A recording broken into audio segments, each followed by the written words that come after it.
Hey, everybody, welcome back to Escape Reality Star Wars Talk. Oh, hi. Hi. I'm your host, Caleb. Yep, this is Caleb. Fuck. Hi, I'm Seth. I talk There Star it Wars is. with this man. Man, we haven't even been on a break. Yeah, I know, it's crazy. Like if we were on a break, I could understand like flubbing like that. But we're 2 weeks in a row, which is actually impressive for us. Yeah. Although pre-recorded. So, Yeah, we are a little less impressive. I guess my excuse is I've been working. Your excuse is work, which is valid. Yeah. Although that's not going to stop Zach from getting mad at you tonight. Well, he can get mad. Tonight, pre-recorded. Tonight, as in when we're recording, not tonight, as in when it airs. Yeah. When it airs, he's probably napping while having Pixie play it. This is a pre-recorded message. Zach, we know you're. We know you're complaining. here. We know you're Thank here. you for showing up, though. Yeah. Or rather, Pixie. Yeah. You're my favorite person to piss off, Zach. Yeah, and no wonder people think that there's like something. No wonder they had to create the sus counter just for YouTube. By the way, nah, that man would say wild stuff regardless. That's true. He has another Seth to say stuff about too. Mm-hmm. And it's never two Seths shall meet less highway. Oh, have y'all not been in the same room together yet? We've been in the same or chat rather. We've been in the same calls together. Oh, y'all have been. Have I been asleep during those? I think so. It's only happened like once or twice. Oh, okay. Like, all right. I'm gonna bet it was a Zach stream though, probably. Yeah. Okay. I miss those a little bit more often. Like the Pixie, I'm a little better at staying on top of watching. No, not because I'm not supportive of Zach. It's because usually when he streams is when I'm doing stuff. I don't think they were streaming that night. I was just hanging out in the Discord. Oh, okay. Then yeah, that's even more reason why I would miss that. Yeah. Anyways, on the impressive side, you got 2 things done this week. Yes. So not only are we going to talk about Vision's Tsukumo. That is my pronunciation. I assume that is. I hope I have not been butchering it. I don't speak Japanese, so your guess is as good as mine. I assume it's a case of the T and S create that sound. And it's, so Tsukumo. We also have another thing, but we will surprise them on what that is when we get to it. We also normally like to talk about what we've been up to this week. For me, it's mostly been the same. Yep. Finished Stranger of Paradise, so now I'm doing Final Fantasy 1. That has been fun explaining to chat how the games are connected while also having to explain. But also, when you play this game, you can also just take the Strangers of Paradise things out the window and ignore that stuff because there's things in this game that will throw you off, like where you're like, oh, are they the bad guys? And it's like, in Stranger of Paradise, yes. In this, maybe, because you do run into the Lufinians. We haven't gotten there yet, but we've talked about it in the chat. Don't get them started on the Lufinians. I'm not Jack. I'm not quite doing like WWE. I'm coming for you, like wrestling. Pointing at the WrestleManias. Yeah, not quite doing the WrestleMania. I'm coming for you. Not quite doing that. Other fun thing. This is the Movie Monday thing, but I because it was today, or at least today that we're recording. I went to see Hadestown Pro Shot, and I do love me a Pro Shot. I am one of the fighters for We Need More Pro Shots, which. Explainer. A pro shot, for those who don't know, because I don't want to just make assumptions and assume that because I have a nerd audience that they know all the things I know. Plus also newcomers. A pro shot is a thing that musicals do, specifically like Broadway musicals, where they'll film it like professionally. They'll bring in like an actual like camera crew and stuff and try to plan out the shots and everything based on like the staging. And then they film it and plan to eventually sell it as like an official like release of the show. And usually you have to different licensing than normal, than depending on who's behind the pro shot. So like if the particular people doing the current run of a show aren't the holders of aren't the original creators of the show, they would have to get a license from those creators to go, hey, we're doing a pro shot as well as running the show. So that's two different licensings you have to get, because you have to get a license to run the show, as well as to do a pro shot separately. Kind of like if you're in high school, like high school theater, they have to get a license, and usually it's a little cheaper because it's a high school, but it's also usually not popular shows. So like Hamilton took a while to go to high schools for the obvious reason that show was very, very popular for a long time. Like, even as almost like, what, they didn't get a pro shot till 2020? Something like that. The pro shot wasn't until 2020? And usually the pro shot it's similar to the Hamilton one. Usually, if they are planning to do a pro shot, they do film it with the original cast. So, like the Hamilton one, by the time the Hamilton one came out, we were on like cast number 3 for Broadway, 2 or 3, and also starting to get world tours where they just go everywhere, and not just only Broadway. So by that point, it wasn't like Lin-Manuel was playing Hamilton, like it wasn't him still playing Hamilton by that point. Similarly, this is the case with the Hadestown one, but not a lot of shows do pro shots. And so that's why there are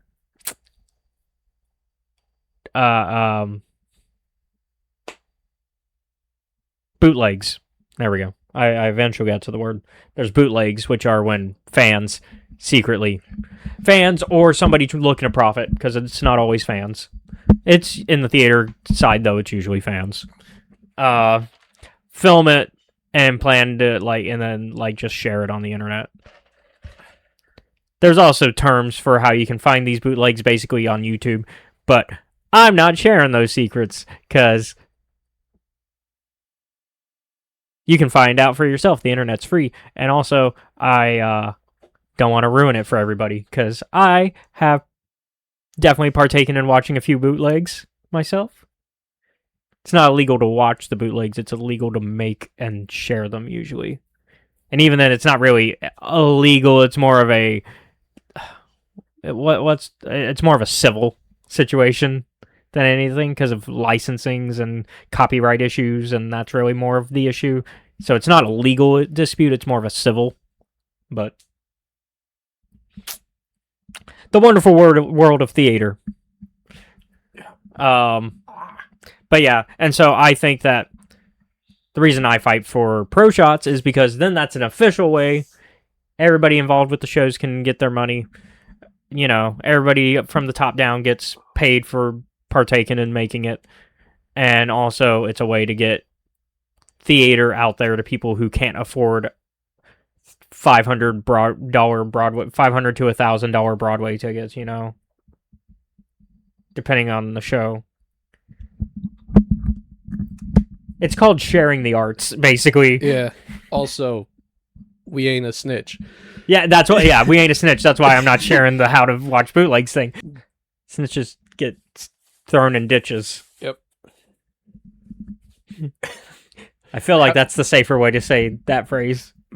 What? Algorithm purposes.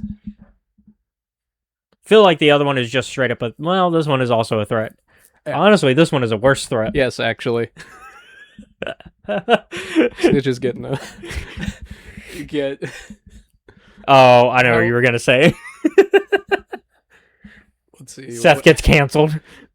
How far are we into the recording? How many minutes? I'd have to... I mean, technically, I've already swore, so we're already past that. I think we're good. Snitches get no bitches. And Seth is canceled. That's fine. Snitches are maidenless. Maidenless. It's maidenless behavior. Snitching is prime maidenless behavior.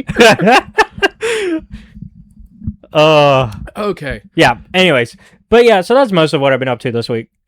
Anything interesting on your end? Yeah. So went through. I got an ending achievement on Cyberpunk. That's right. You were finishing your Cyberpunk. You had your poll up in Pixie server. I chose Chaos. Yep. I love that Darling was like, you chose everything. I was like, see, I also chose everything, but I did it because I'm like, you want to let everybody else decide. Yeah. Me, I did it because Chaos, because you were like, you have to vote Caleb. Like, you called me out in chat, so I'm like... It was you and Zach that I called out. So I was like, well, if you're going to call me out, well, fuck then we get Chaos. Then we get Chaos. Yep. And the two options that ended up being, like, the final selections... One is, like, what? Like, essentially, the you die ending. One is, alright... You get one shot at this, but you don't bring any of your allies with you. And so the worst ending in Mass Effect 2. No. That one is like Well, second worst ending. The Don't Fear the Reaper ending. Yeah. Or rather, that version of the last mission is, fuck it, I'll just go in there and do it by myself. Oh, okay. And if you fail that mission, it treats it as if you took the, I guess, trigger warning. Because one of the options for the ending is just to take yourself out. If you die during that mission, it treats it as you took yourself. Okay. Yeah. However, if you succeed, that it was a purposeful. Yeah. Yeah. If you succeed, however, you get the Sun ending, which is basically like, you are the best edge runner in the city. You're still dying no matter which ending you choose at the end of the game. You always end up having like 6 months to live. It's did you sacrifice your principles to get those 6 months? And unfortunately, you fuckers who are in the future listening to this, because there was a tie, my options were sell out to the megacorp. You know, a thing that always works out well in that genre. I mean, we don't see it enough in that genre. When have we actually seen somebody actually successfully sell off to? When have we seen somebody sell out, not sell off? Well, when have we ever seen somebody sell out to the megacorp? Name one thing in that genre where somebody actually sells out. Well, Decker doesn't sell out. Decker doesn't sell out. And guess what happens to Decker? I haven't seen 2049 yet, but I assume nothing good. Yeah. And then, like, trying to think of other things that are specifically that genre specifically. Most of them are video games, so, like, you get the choice, but, like, most of the time, you, in that media, they don't sell out, and then they die, so, yeah, like... better to do that. So then your point of... No, because here's what... I know what happened. Yeah. It's not good. No, it's not. So, the one... I was just being... You fucking playing devil's advocate? Well, I was playing semantics, because you said, like, nothing good ever happens when you do that. I'm like, where in media can you prove that other than this one example? Nothing good ever happens when you sell out to a megacorp. See the entirety of the Outer Worlds. You're not a Spacer's Choice? No, I'm not a fucking Spacer's Choice. I had to piss him off just a little. It's like a little treat. It's even better because I'm the one who introduced him to that game. Yeah. Then, let's see. You can work with Mr. House in Vegas, but, like, Honestly, I think that actually. I was gonna say that's one where it actually kind of does work out. I was gonna say that might be an argument against you. Yeah. That's the counterpoint. However, like that's one city, not an entire place. Rapture was fine for a while. Rapture was fine up until some bullshit happens in BioShock Infinite's DLC that completely mitigates the point of the first game. And everyone... Once again, I'm an Infinite defender, so that's probably going to piss Seth off on that one. Not really. I think Infinite... I think it's a good BioShock. Here's my take on BioShock. Can I just make this? Can I make this real quick? You get one. Okay. I think Infinite is actually as much of a BioShock game as any other BioShock game, which I know is a very hot take. Okay. I'm gonna see what your reasoning is. It fits all of the themes of BioShock. It is thematically still about taking on like different systematic problems and revealing them, and it also is still very much anti-capitalist in its story. In this case, though, it's specifically it's specifically branded as fascist capitalism, whereas the different type of capitalisms that we see in BioShock are different, but it's still a form of capitalism. While yes, time travel is not a thing that we get in there in BioShock usually, which is or alternate timelines and stuff like that. That's the part that people are like, that's not BioShock. No, that's just a different part of BioShock. That doesn't mean it's not BioShock. Just because you introduce a new system into its like part of the universe doesn't take away the themes that make it what it is. That's like saying something's not a Final Fantasy game, even though it has all the themes of like friendship and crystals and like that. That's my argument. Is that it's thematically in the series. Anyways, that was my hot take, very hot take, because I know that a lot of people are like a good chunk of BioShock fans would say it is not a BioShock game. Like they'll admit it's a good game, but it's not a BioShock game. Ooh. Oh boy. I say that they are wrong. Okay. Here's the thing. Okay, I'll let you scoot in on this one. It was like you just let him maybe get shot. You let me tie up my own rope. It's okay. All right. So now that I've loosened the rope from myself, how are you going to kick the table from out of under me? What I'm going to say is I'm going to have the wildest take that makes me sound insane and like I didn't actually play through like 70% of the first game and the entirety of Infinite. Okay. BioShock is about being a parent. Fuck all the political stuff. That is the premise of one. Well, if you choose to be of 1, 2, and Infinite. I can agree with your statement on that. Like so once again, you kind of agree with me that it fits thematically. Oh yeah.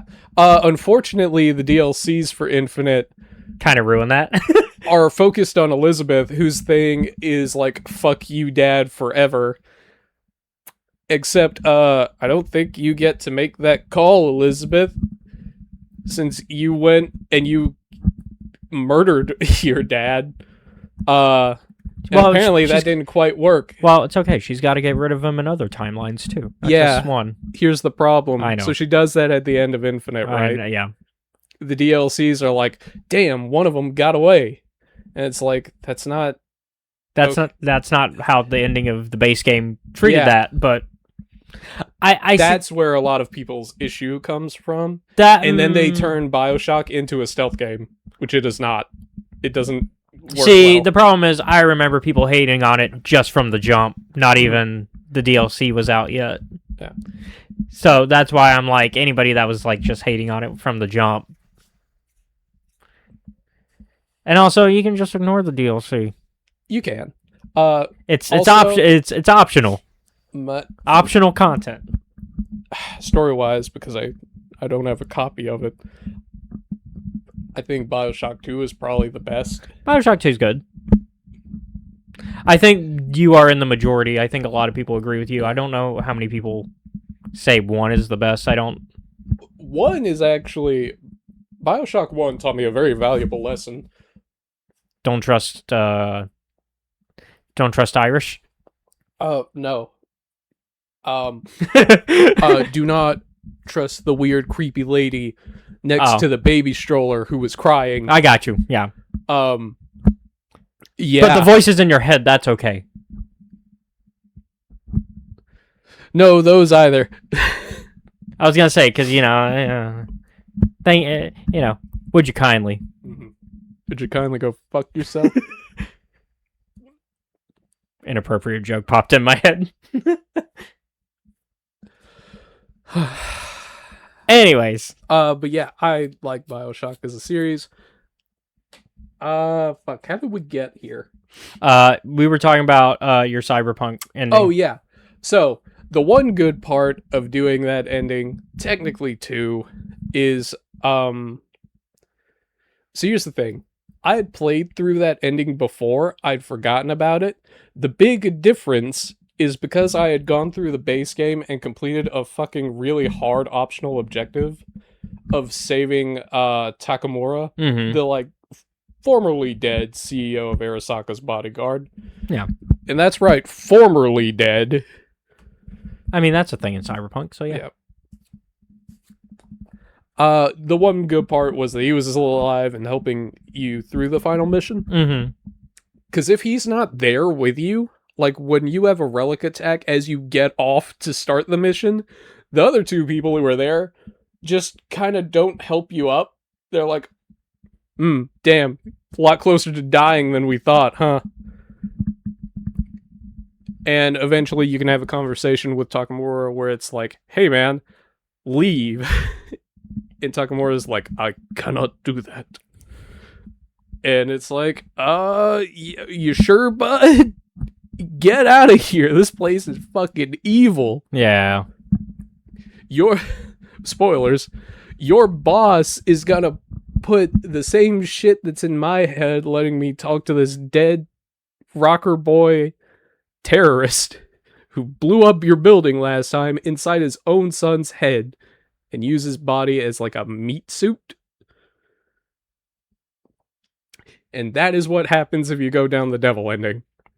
You eventually are given the option to copy your consciousness onto one of those chips. Yep. You do relinquish all rights to personal freedom in every sense of the word. Takamura shows up and gives you the option, and he's like, yeah, meanwhile, you've been used as like a fucking lab rat for like 6 months. Sorry, not 6 months. I don't know how much time passes there, because the game doesn't tell you. Let's see. Now, the difference is, because I was like, well, if I'm going down the, like, this is a bad option route, I might as well go ahead and sign it. The last time I went down this route, when I took this offer, I decided, no, I don't want to give away my rights to, like, being a human being. I'll take the 6 months to live, thank you very much. I'd rather do that and be in pain the last couple of days of my life. 'Cause fuck you. I really want... Sorry, no. I got a little heated there. No, I really want... Although, in the Sun ending, you are still dying, and your partner does break up with you because you're like, I can solve my own problems. Which is like, depending on which one it is, it's like, they'll get it, and other ones, they're like, I'm really sad, because if you fuck this one up, then you're gone forever. Yeah. Because cyberpunk is a genre where no one is happy. I really want a newer Shadowrun game. That would be sick. Because while we did get like the reboot trilogy in like the 2010s, I would like either you to play those or for you to be able to play like a newer one that's more like the type of games you play, because I know that trilogy are not quite exactly your style of RPG.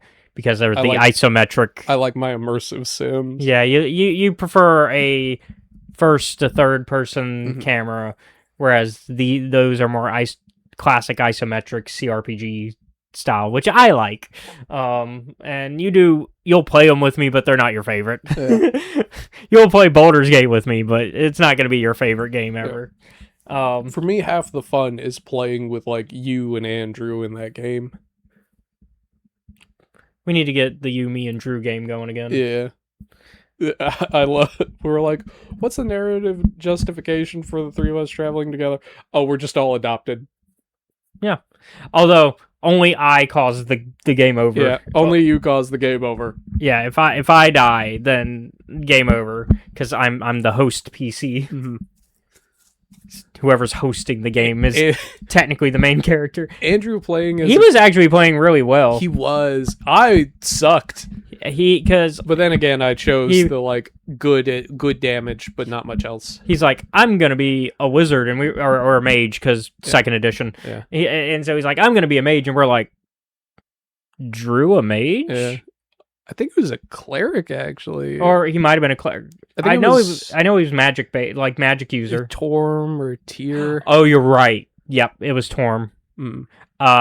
Because we talked about like the different gods, and we were like, well, Torm is like the battle god, and that would be a really good one. Yep. And so, yeah, no, but I know it was magic based, and Mhm. I was like, oh, I remember Andrew went cleric of Torm. I went Kensai fighter. which the problem with yours is like I it's have like to get to you, and also having the right gear, Mhm. and you don't get like you can't have And a helmet. Kensai are like, what if you didn't wear any armor? Yeah, what if you don't have a helmet? No real armor. Like I think what light armor was all you could do, really. Yeah, either that or just none at all. Light. I think it's light because Yeah. they're not going to give you none because that's going to go towards like mages. Mages get Mhm. none. Mages just get robes. And then I was my fighter Yeah. thief mage triple class thing. My abomination. Yeah, and I remember the reason why I picked like Kensai fighter. I was like, well, last time choosing Ranger. Ranger, You got fucked because we did an evil thing, and Yeah. therefore you lost your ranger magic. I was like, what the fuck? Because second edition, you turn evil, you lose your magic. man? Yeah, you keep your proficiencies though. But then that's like half of your skills gone. Yep. Same thing with paladins. Got to be careful as a paladin in Yeah. second edition. Unless you build a blackguard paladin, Then it's required to be evil. yeah, then you Maybe I should do that next. time. have to be a dick. What's Seth over there doing as a blackguard paladin? He's being a dick to children. But then you're Dorn, and nobody wants to be Dorn. Nobody likes Dorn. That's not true. There's Dorn fans. Yeah. Just like there's Nira fans. So anyway, Seth not being one of them. yeah. Is your dislike of Nira on the same level as Brit's dislike I don't think so. of... Oh, okay. Because Brit does not like... Nira's the wild magic sword. Yeah, right? yeah. Yeah, I like Nira. Oh, you like Nira? Okay. Yeah. There are people who dislike her. Why? Because she's a wild magic... Oh, right. Sometimes things randomly explode. Yeah. But you can't deal with that. Also, she's one of the newer characters, technically, that are part of just the enhanced editions. Oh. Because So the old school ones are like, who the fuck is this? same thing with Dorn. People don't like Dorn for that reason, but there's also actual legitimate reasons to not like Dorn. Yeah. Because he's a Blackguard paladin, and how do you think he got his Blackguard status? It's not great. I'm going to assume a town-wide massacre. Just I know, throwing darts if I at remember people. correctly, it's like a demon pact Ah. for vengeance. Well, you know, who hasn't sworn a little vengeance with a demon? Yeah. Actually, no. Anyone with common sense, probably. I was also immediately thinking of a character from Divinity Original Sin. Mhm. Has a similar thing going on in that. My favorite mage. The only mage in that game. Yeah, Unless you play one. I'm over here. What's funny is me and Jahan arguing. It's like, we don't have to bring him. We could bring the mute. No. We could bring Wolgraf. No. Bear Daughter kind of fills his role. We're good. Oh. And we like Bear Daughter. Mm. But no, for Baldur's Gate, no. There's a lot of people who don't like the new content that Beamdog added just because it's new, but also, you know, it does, the writing is different because it's BioWare writing from the 90s and early 2000s. Yeah. Because it's late 90s, early 2000s, because it's like 98 is when we get Baldur's Gate 1. 2000 we get Baldur's Gate 2. So actually, 98 we get Baldur's Gate 1. 99 we get Tales from the Sword Coast expansion for 1. Baldur's Gate 2 comes out in 2000, and then in 2001 we get the DLC for Baldur's Gate 2. Like, it's that quick. And also 2000 we also get Icewind Dale 1. But then you have Beamdog, who does the enhanced editions in like 2013. So 2000 late 90s, early 2000s writing versus 2010s writing for fantasy. That is a bit of a difference. That is a noticeable difference. And so there are some people that are like, the writing's not quite the same, and it takes them out. And also, all of the Beamdog companions are fully voiced. And the old ones are not. Yeah, because nobody is really... I mean, you get obviously, you get the walking and the clicking sounds, but you don't get you know. I remember talking with Sky and Chris and Steve the other night, you know, the boys. Yeah, the boys. And I was explaining, I'm like, oh yeah, dude, Jahira's been here since the beginning. She's been through 3 games of this bullshit. And lost her husband at the beginning of 2. And they're like, she's been in it that long? And I'm like, yeah, and she really wishes she wasn't. Her husband died because of ball spawn nonsense. Yeah. Also because the fans wanted to romance her. Sometimes as a writer, when it comes to romance, you should tell them no. The writers, but it was all the writers were like, well, we kind of are down for that as well. Bye, Khalid. No. Do you like Khalid? Khalid's all right. I will say the thing I prefer in Baldur's Gate 2 to Baldur's Gate 1 is the fact that because they killed those characters, because they kill Khalid and then they also kill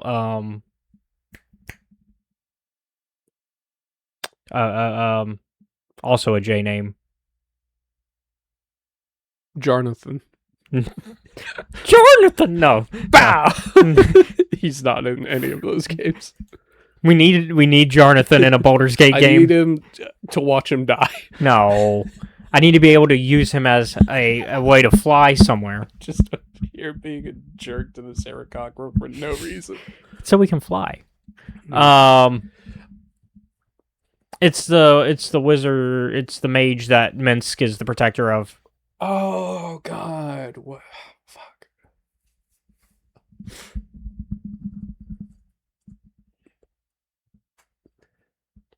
I'm using Google. Minsk. Well, I'm gonna do Baldur's Gate 1, Minsk, and if I do that, maybe it'll. Oh, D name Denahir. Denahir dies at the beginning of 2 as well. Why? Because they got rid of the pairing system. Oh, where like if one leaves, the other will leave. Yeah, which is the one thing I do like about 2 over 1. Because I like to be able to mix and match my party a little bit. Because I like having Minsk. I don't really need Denahir most of the time.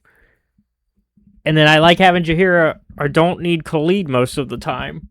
Because usually I am the fighter of my party. Usually my main character, my MC for Baldur's Gate 1 is a fighter of some sort, usually. Whether it's my Abomination triple class or it's a fighter proper. I'm over here being horrible. Whereas I understand you would need Cleed because you usually would play like a ranger or something else. You don't. I'm over here being like for lack of a better term, a class purist. Where I'm like, no, you pick one class and you stick to it till the end. But if I pick 3, then I get to have more levels than the rest of you. And who cares? Me, because I want to be OP. I'm like, I don't need to be OP. Watch this. Although it does limit me on armor. Mm-hmm. Because you can't cast spells in heavy armor. Which is dumb. Second edition. Yeah. So, although I might be the only person that's okay with Thaco. I'm not entirely. I know how it works, right? Yeah, but my brain is always like it's literally in the name. It's to hit armor class 0. Yeah. It's so basically you get a number for how much you swing. Mm-hmm. And then the Thaco tells you what you need to roll to get. Yep. And so, like...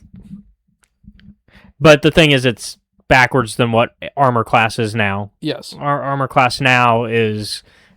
The bigger the number, the better. Yep. Because you have to roll high to hit that number. Whereas Thaco is lower number good. In fact, you can get negative numbers. You can get... I've seen as far as -2. Mm. On some of my armor. Yeah. For 2 of my favorite games. So technically I'm going to name 3 that do not have romance in them. Oh, okay, yeah.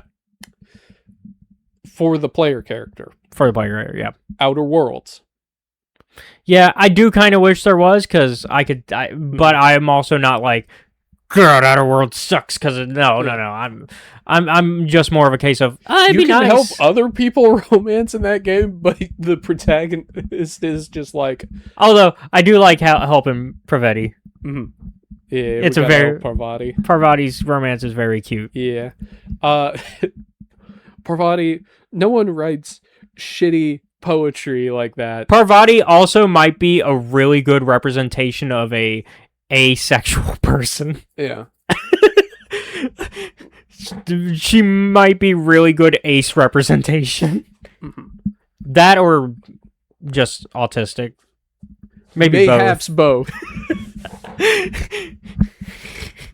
Next... Did you connect to Parvati a little bit? Just missing some of the social cues. Okay, go fuck yourself. Look, see, your cookies fell. It's not an episode of the podcast if we don't bring up that you miss social cues sometimes with romance. Yeah, I'm pretty bad at it. Anyways, you were saying, though, other games. Next up, Evil West. That game does not give a fuck about romance. I was going to say, a game like that, I don't see why you would need it. You wouldn't. Okay. Because that's not the story that game wants to tell. I was also going to say, like, that's like saying Resident Evil should have a romance. Resident Evil does have romances in them. They're not good or healthy for a lot of the characters. Well, I mean, in terms of, like a role-playing game where you actively are... I guess, yeah. Because when I think romancing in games, I'm thinking actively having to pursue them in game. Okay. But I do understand what you're saying, like just in general, not having them in them. Yeah. Okay. That changes my thought on that then. And thirdly, Deus Ex, Human Revolution, and Mankind Divided. Well, that's because Adam's life is just sad. Okay, you're not wrong. But like, fuck, dude. That's just because Adam is suffering, okay? That's just because, you know, when you're living the life of a cybernetic terrorist. Okay, he's not. He's actually a super cop. Super cop, but yeah. Though he does commit. He has actually... I was going to say he has committed. He's gone out there. It's crazy that he works for the UN in the second game. Yeah. Let's see. It's crazy that Deus Ex predicted a lot. 9/11. They're like, we won't be needing them. We don't need it. Although that's not that is a vast misunderstanding of why the Twin Towers are not in Deus Ex. The reason is programming reasons. Yeah. It was like, oh, it takes up too much disk space. They were like, it was basically like, we could put them in the distance, but nah, we don't need that. Who cares? There's already enough like shit going on. And then everybody was like, oh shit, did Deus Ex predict? And they're like, no, that's just bad coincidence. Yeah. We didn't think it was gonna age like this. Neither did that Spider-Man trailer. No. Let's see. Where he webs the helicopter between the Twin Towers. Dishonored does not have a romance. Once again, a game that I don't really think makes sense. But then again, for the series, like, characters do have, like, romantic inclinations. Emily is debatably bisexual, but the game never leans hard left or right. Also for Corvo really loved his wife and is always sad that she's dead, because that happens at the start of the game. Yeah, so he's just he's going through it. He's in his sad boy hours. Yep. That's okay. Yeah, so once again, doesn't make sense. Yeah. I think it all comes down to, does the story fit for that, or I guess maybe I just or genre, or the genre of game, even, because like when I think of romances, I do think more RPGs than I guess maybe I just haven't played a lot of RPGs that focus on or have it included. Yeah, because like out of the games that I know you've played that are RPGs, like Fallout doesn't really, like, it has them, but not. It has a few, but it doesn't go into like a lot of detail. Yeah, Skyrim kind of does. Skyrim does in the similar vein of Fallout. Skyrim has the like, people are the world's very topsy turvy, and people in Skyrim do not fuck around when it comes to that. They're like all business with it. It's like, hey, you want to marry me? Yes. Yes or no. They're like, they'll either, depending on your affinity with them, yeah or no. Me, Ayla. Not Lydia.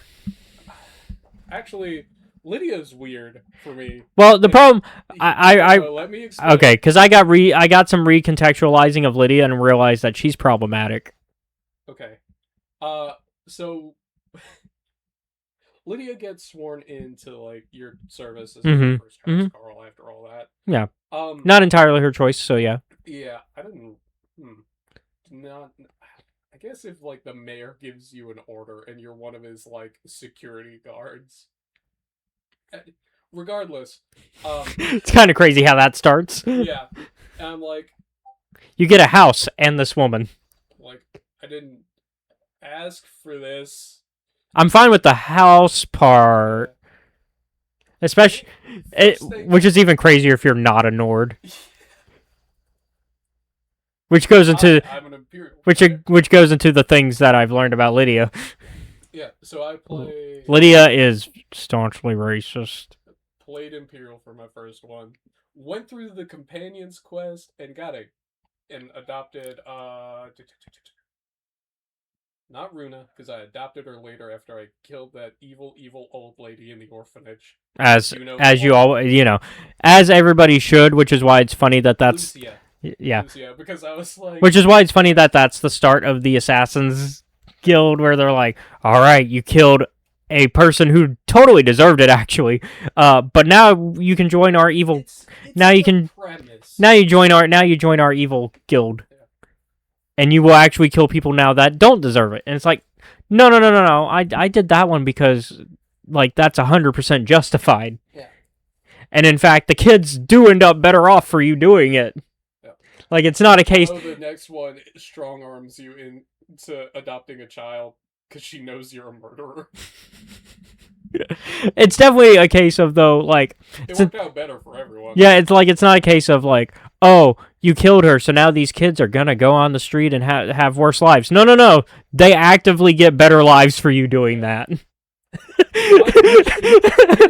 Like if Skyrim wanted you to question this, that's what should have happened. Yeah, for me, my problem at the end of the game, because I obviously wandering from town to town, is I'm like, why can't I adopt more kids? I have the money for it And the time. and the time.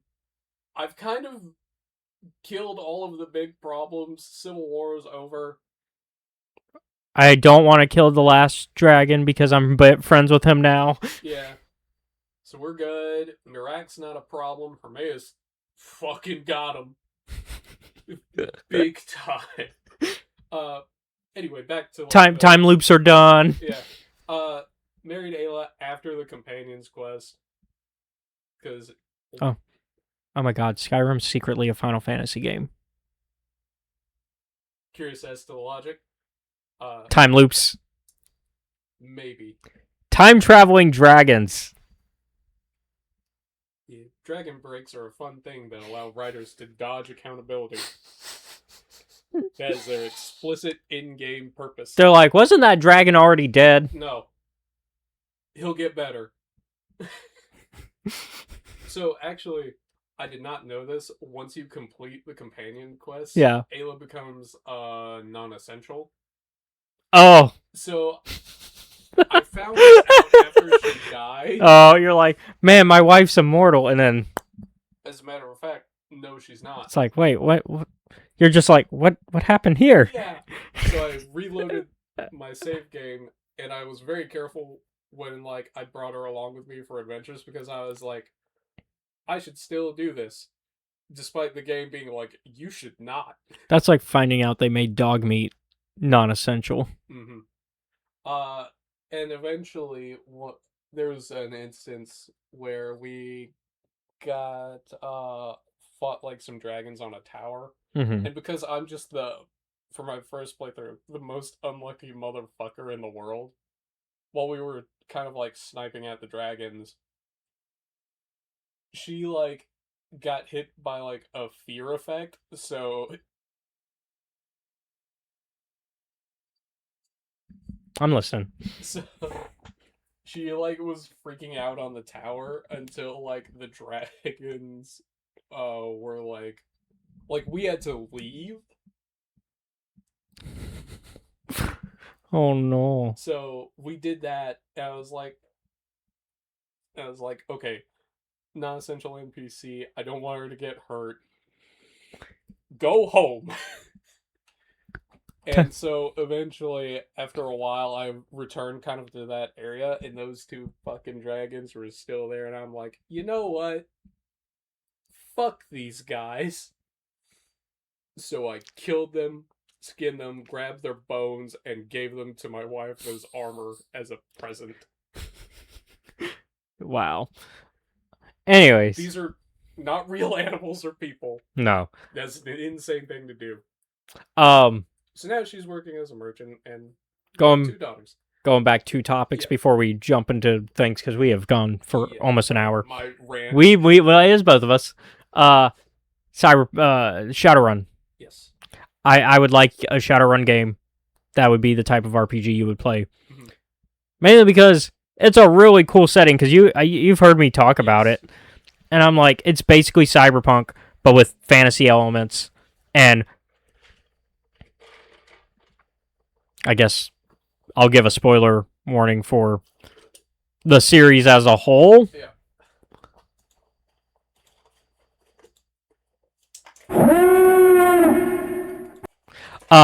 The capitalists in charge of the setting are all dragons. Yeah, I remember this. The audience may not have known. No, that's why spoiler for them. Yeah, so the setting's big hidden premise is that the big people in charge are literal dragons hoarding their wealth. Like the capitalists they are. Like the late stage capitalist setting this game is in.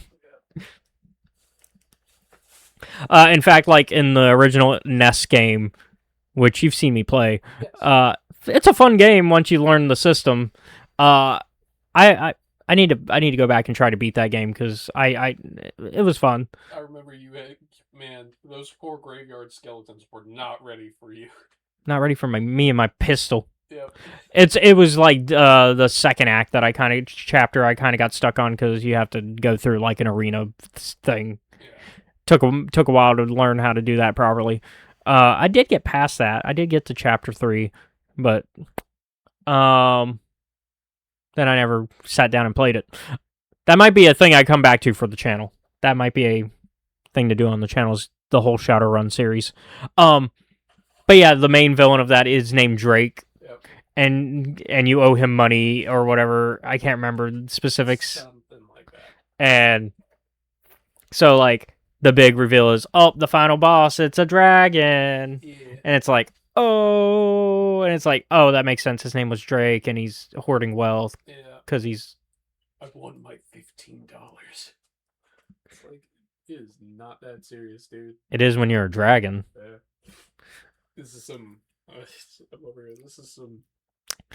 The only Shadowrun game I wouldn't be able to play is Shadowrun for the Xbox. Because that was a live service shooter game.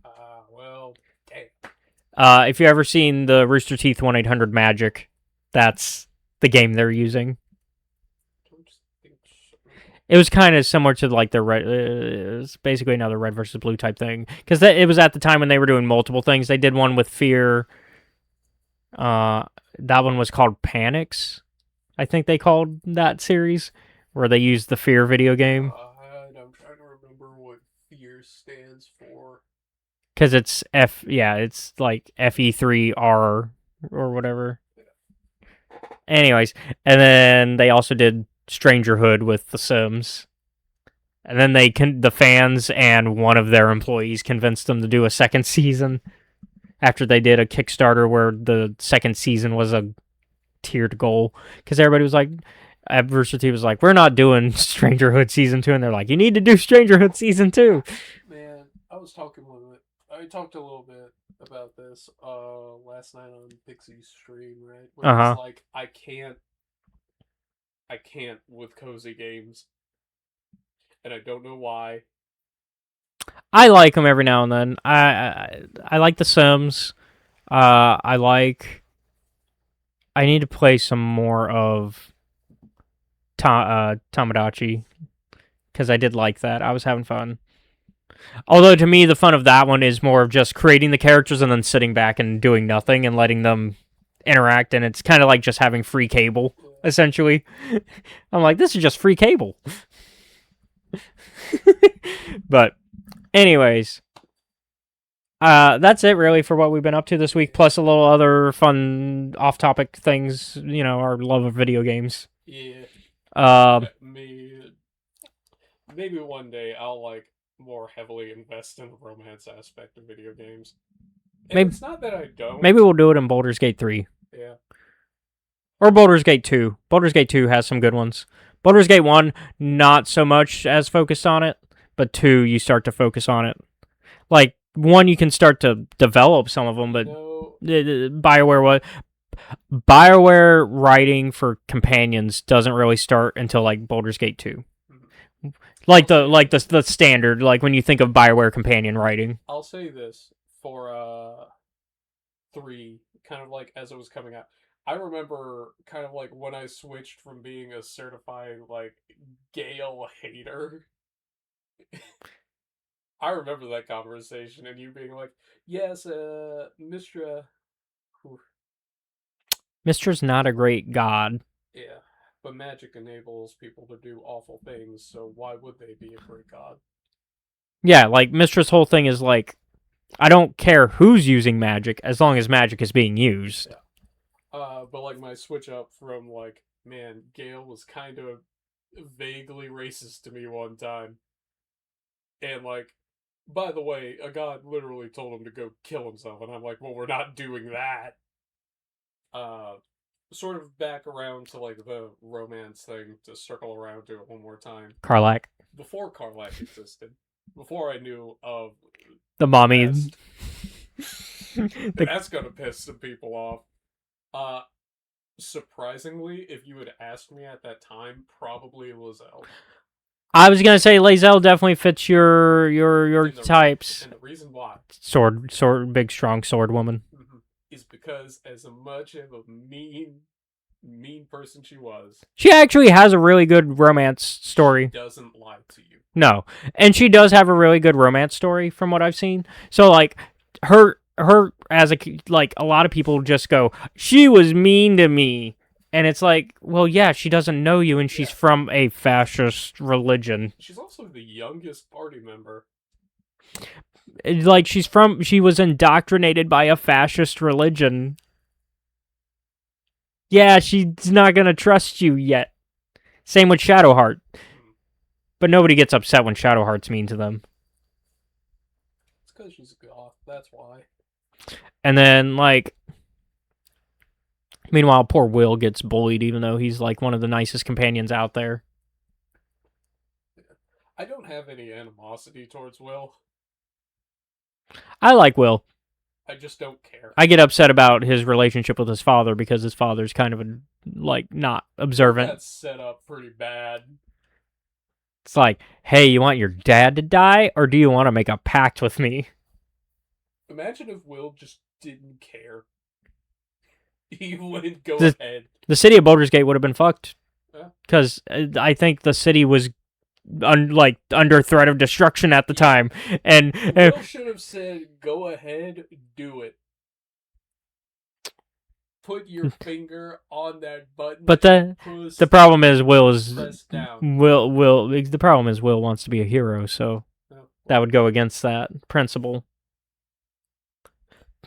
Actively letting people die goes against that moral of wanting to be a hero. Like, because it's different to be like, oh, you didn't know you could make that deal. No, you know you can make that deal, and you know you have the ability to stop it. So do you take that opportunity even if it shuns you for the rest of... And that's unfortunately where Will is. And then even when Ravengard learns that, like when his dad learns that, you're still like... And you're still being mean to him.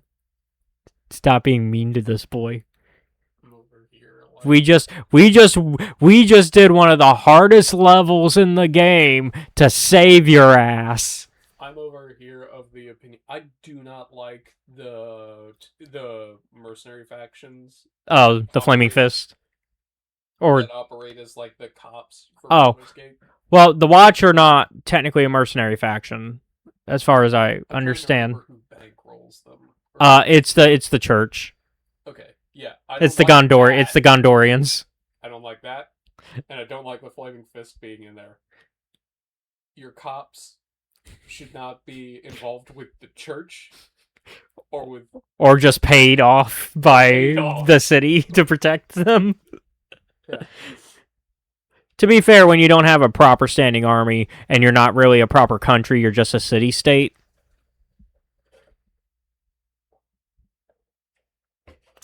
Welcome to the lower district.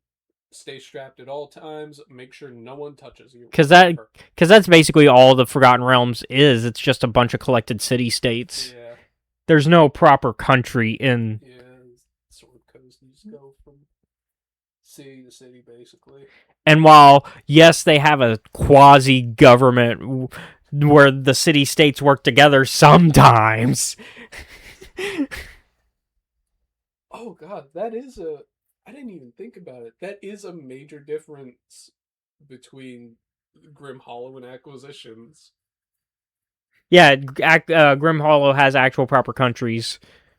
And also the countries hate each other. Yeah. Whereas, like, over in Acquisitions, they're in Forgotten Realms, so they've mostly got city-states, whereas, like, the rest of us are like, yeah, for us... I think, like, Cormyr might be the only proper empire, and that's, like, a dying empire at the time of Acquisitions. Because, like, in modern 5e, that Cormyr's not a strong empire. To the fact that Wizards doesn't care to write content for Cormyr. Same thing with, like, the Shadow Dells and the Shadow, like... But the Shadow Dells, is Shadow Dell a proper country? I guess it is. You know, based on fantasy naming conventions, it has Shadow in the name. Probably. It's where Elminster's from. Ah, well, there's a problem. He's the yeah. It explains a lot about Elminster. He's the Sage of Shadowdale. I think he's because I did read his first book because I was there. I was in that moment where I was like, I'm gonna read all the Elminster books. I did not. I only read the first one. I only did the first one, and the first one is already crazy enough. Like, oh, right. Ah, right. This came out in the 80s. That's right. It's Elminster, stay 10 toes down and say you'd rather die hey, than let someone do something fucked up to you. Hey, Elminster, don't turn yourself into a okay, don't. All right. Actually, no. You know what? No, early trans representation, Elminster. Coerced, though. I'm trying to remember. Yeah. It doesn't count if it's coerced. Yeah, because did Mistra coerce that? Well, it was you do this or you'll die. So. But then, as Elmira, is that the name that he went by? Because I'm trying not to dead name that. He went by. I respect the name that they changed to during that time. He's Elminster now again. But during the Elmira thing, didn't they fall in love with a guy? But also, I don't count anything Mistra does. No, that wasn't Mistra though. That was his That was the student that Elminster took on. I don't trust nothing that goes. I need to reread that book again because it's been a minute. That is a wild situation. Ed Greenwood was on something. Yeah. Ed Greenwood's still probably on something. That man tweeted about what drow breast milk tastes like.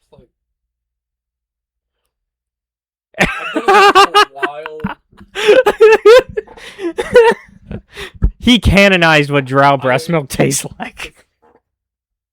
I hate myself that I think I remember what the answer to this is. I'm fucking my Google. Is it like... I don't know if I want to know if I remember this right or not. I'm curious. Let's see if you do. I got the answer already. Okay. I think it's vaguely like strawberries. No, it is mushroomy. Well, that makes sense. Yeah, because they're in the Underdark. Chalky and slightly tart or hot taste. Similar to cinnamon heart candy. Yeah. Oh, yeah. He also had answers for others. Yeah. Like to who it tastes to who's tasting it.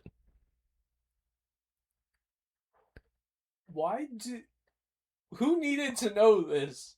It's Twitter, so... You know what? I regret asking. Why did I think that it wouldn't be? I think it was Twitter. Trying to get the sourcing on that.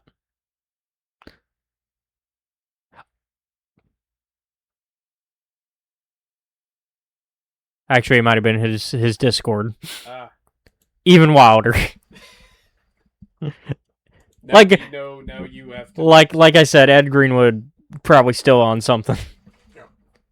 But hey, he has probably the best setup of his life. You can never decanonize anything from the Forgotten Realms or else he gets the rights back.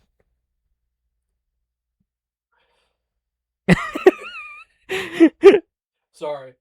Like he basically in his rights to Wizards was, or it wasn't Wizards at the time.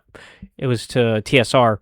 Basically, you can't ever decanonize something or else I get all my rights back. So all the novels are canon. Which is good and bad. Because that also means the shitty Baldur's Gate adaptations exist. Oh no. Where Abdel actively murdered Khalid. In book 1. Which is an adaptation of the first game. Did you hear I had a bad day? A bad showing, rather. Not really, because she was into Abdel. Not what I meant. Oh. I was going to say, because Jaheira and Abdel were already cheating before Abdel killed Khalid. Yeah. Anyways, moving on. main elf adultery aside. off to Star Wars land. Yeah, let's go. Let's cover some Star Wars. Yeah, let's cover some Star Wars on our Star Wars podcast. Yeah, I hope they enjoyed listening to us ramble about everything else, but not Star Wars for like An hour almost. An hour, yeah. So we got a couple pieces of news. I will read the first thing. So San Diego Comic-Con is happening. Yay. That means we're going to be getting news. We got a new book. New book reveal. Star Wars Twin Crossroads. We also got a little nice cover art for it. It's Luke and Leia immediately post Return of the Jedi with their lightsabers. Both of theirs, so we get the Leia blue and the Luke green. So the one that Rey gets later. And it's being written by Beth Revis, who we have talked about before on the show because of Princess and the Scoundrel, which that was a really fun book. So I'm hoping this will be just as exciting. We did get a little bit of a brief synopsis. After the events of Return of the Jedi, Luke Skywalker and Leia Organa train together in the ways of the Jedi. The siblings must confront the legacies of their birth parents, Anakin Skywalker and Padme Amidala, and their own diverging futures in the Force. The second Death Star is in ruins as the burgeoning New Republic pursues scattered Imperial forces across the galaxy. Luke Skywalker and Leia Organa train on the remote planet of Adjan Kloss and walk the path of the Jedi side by side. During this brief reprieve from battle, the twins grow their connection to the Force and their own bond as they shoulder the responsibility of carrying on the Jedi Order's legacy. But each also carries a burden they struggle to share with the other. Luke loves seeing his sister excel, but doubts his teaching ability when there is still so much to discover and learn. Leia, meanwhile, is determined to master these new skills, but she struggles with both what it would mean to commit her life entirely to serving the Force and the knowledge of being Darth Vader's daughter. Despite their doubts, Luke and Leia volunteer for an urgent covert New Republic mission to infiltrate the center of Imperial power, Coruscant. Their quest begins at the Imperial Palace, once the Jedi Temple, where they gain a new understanding of the former Jedi Order and Galactic Republic. The mission will be more transformative than either could imagine as they discover the legacy left behind by their birth parents on a planet where some are still willing to hope.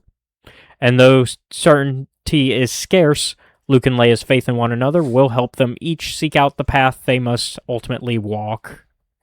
And it is currently due to come out April 6th next year. So... and we already have confirmation that it will take place immediately after Beth Revis's previous novel, The Princess and the Scoundrel. She also says Twin Crossroads will explore how Leia got the Kyber crystal for her lightsaber. And she did say that she looked to Madeline Rowe's upcoming legacy novel for some inspiration for the Jedi training sequence in this book. So... because that was immediately my question, was the timing of this is actually really good, because we're getting the legacy novel, which is about Leia training Rey in the time between episode 8 and 9, because we get that year gap between those movies, where Rey is getting proper Jedi training from Leia, because her previous teacher's dead. Yep. Luke is dead, and so... I think it will be exciting that this ties into that in a different way, and even further back in the timeline, and kind of answers something that a lot of fans wanted. Although I personally kind of wanted this as a show, but I will be okay. I would have personally wanted to post episode 6 stuff as like animated series for the main trio characters. If we were getting, this is what you get, book boy. No, I'm not complaining. I don't. Oh. I see what the problem is. Yeah, you unplugged. There you go. Yeah. Sorry, what I said is this is what you get, book boy. Yeah. You know me, though. I'm not actually complaining. It's more just like, meh.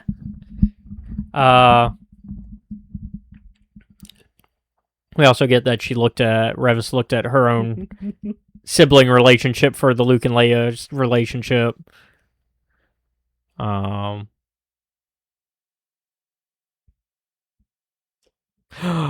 Yeah, we get the compass from Battlefront 2 as well in this book. So that'll be exciting. So a lot of interesting things from that book.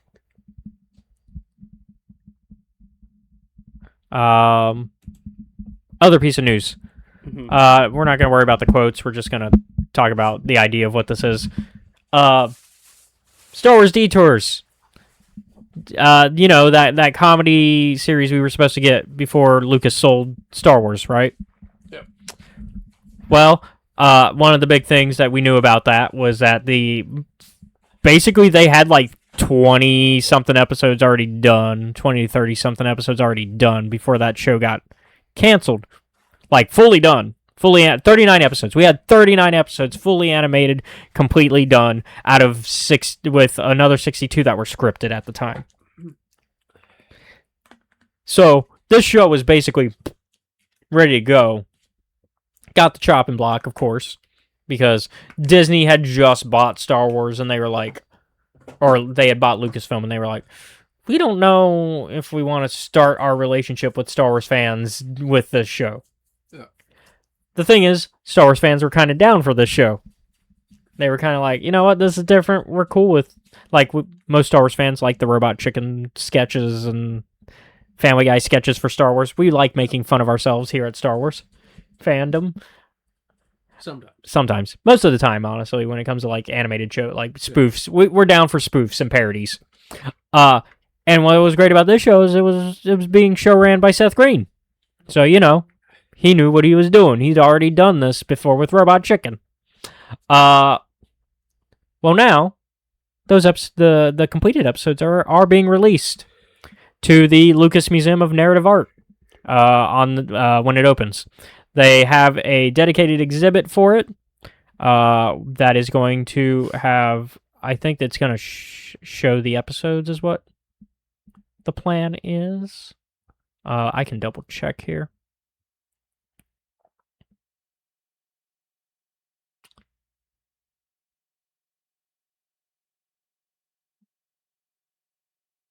Yeah, so multiple completed episodes will be featured as part of the museum. So if you go to the museum, you will be able to see the completed episodes. I'm not sure exactly how that's going to work, but we know it's happening. That makes me excited because while you and I are probably not going to have the ability to go to the museum anytime soon, because it's all the way in in LA. That does not mean episodes might not just appear in the wild of the internet. And that is kind of what I'm hoping will happen. Perhaps not. And then, if they do, we will talk about it. But if not, then, All right. But that's it for news. Yeah. At least at the moment of recording, obviously, since we pre-recorded, there might be stuff that happens when the episode airs that we were just not able to cover. Yeah. Sorry. Because we can't predict the future. The whims of Sorry, I'm not a time traveler. Capitalism. Yeah, I'm not a time traveler. Sorry. It'd be great. Yeah. Well, maybe not. You never know. You could end up with like the Max Caulfield. No. I'd give me the. No. Yeah. You want the good time travel? Yeah, I want the good time travel where I can just go places and come back, but also not affect time. Mm-hmm. That's why you always go forward into the future. Yeah, I go forward so I can read things that are already out at that time, but not out now. Yeah. And then I come back with that knowledge and go, okay, now I can tell you what's coming out in the next month. Seth, you don't understand. You need to invest in Target. No, you don't. Definitely not Target. Let's get into our first topic, though, today. We got Vision's Tsukumo. Yes. Spoiler alert for that manga.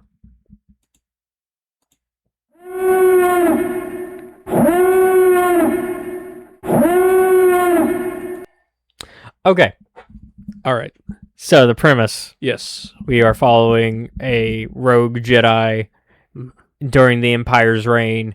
Honestly, the interesting part about this is that most of it could fit into canon. Most. There's a big thing. There's a big thing that happens in this, that because most of it basically is just the usual in between episodes 3 and 4 events of Jedi on the run story. The only difference is he wears like stormtrooper armor as his like samurai getup. Yep. And he is helping 2 droids find the droid promised land, essentially. He additional information: our titular Jedi got betrayed and poisoned. Yes. And there is no cure which is why he needs the armor. Yep. The armor is kind of a healing machine for him, very similar to the Vader situation. Yeah. Except even while wearing it, it's not 100%. Yeah. It is a case of is a slow down, not a fix. Yeah. Whereas Vader's is a fix for the most part. Yeah. For the most part. Except for the fact that, it's a little bit bad against lightning sometimes.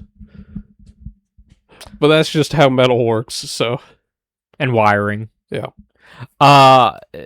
So he's taking these droids to find the droid, like, paradise that they have heard about through, like, comm channels. And he's like, I have promised to help you find it, and then I can die. Yep. Once you find it, then I can die. So, meanwhile, the Empire has enacted a Imperial, like, to help the Inquisitors find Jedi, they have created a Jedi hunter droid to go hunting for Jedi. Throughout the story, though, this hunter droid is kind of curious about philosophy. Yeah. They're like, anyhow, you need to know everything about the Jedi and the Sith. Yeah, here's the thing. If you put all of the knowledge of everything we have of Jedi and Sith into one being, yeah, they're going to start questioning. Yep. What's your job? Go kill a Jedi. Here's everything we know about them and the guys that have been fighting them for forever. So your tongue... I have several questions. Well, you're not allowed to have those. Fuck you mean I'm not allowed to have them? Nope, get going. Oh. Okay, I guess. That's basically what happens. Yeah. Meanwhile, we are, of course, getting the perspective of these thoughts, which is like, the Jedi are heroes, but also they didn't always act. So does that make them not heroes when they aren't acting for the betterment? Also, if they're guardians of peace, why were they soldiers? Yep. Questions that even fans of Star Wars have asked, but also there are good answers too. And it's like, okay, well, but if the Jedi existing creates Sith, does that mean the Jedi are creating the problem, or are they just, unfortunately, a situation of they can't stop it from happening, they can just solve it? Yep. And the manga doesn't give you an answer. Because these are not necessarily easy questions to answer. The droid makes a choice, but that also doesn't mean that we get an answer. Yeah. Like, in terms of like the broader scope, I would argue that the answer is no. The Jedi are not the problem. Just because Sith come from the Jedi doesn't make the Jedi the problem. The philosophy of the Sith is still the problem. Just because two directly opposing philosophies exist doesn't mean they're both the bad guys. You don't get to go, well, they're both bad. No, there's very clearly one that is being selfish and causing the problems. Meanwhile, our buddy Tsukumo and the droids are like, they're like, man, we can't seem to get a break. The stormtroopers keep finding us. Also, you're coughing up blood. It's fine. We're never gonna find this place. We went to the right planet, but we don't know where it is. And then they eventually find a factory. Yep. Shame that there's nobody there. Well, there's one. There is one person there. One singular droid. The one that had created the broadcast. Yeah. At first, when you go to this factory, you're like, oh man, is this a stormtrooper, like Imperial trap? Nope, nope. This was legitimately a droid that was like, I want to create a droid in paradise, and then nobody came because nobody believed him. Yeah. And so, or could find it, I guess. Yeah. It's a little bit, I think, A little column B, yeah. And so they're like, we are sorry, Master Tsukumo. It seems we have sent you on a wild goose chase in your dying days. He's like, well, no, we can actually start the droid paradise for real. Are you sure? Yeah, man, I'm sure. And then Anyway, I'm gonna go have a bad time now. And Imperial droid shows up. What do you want?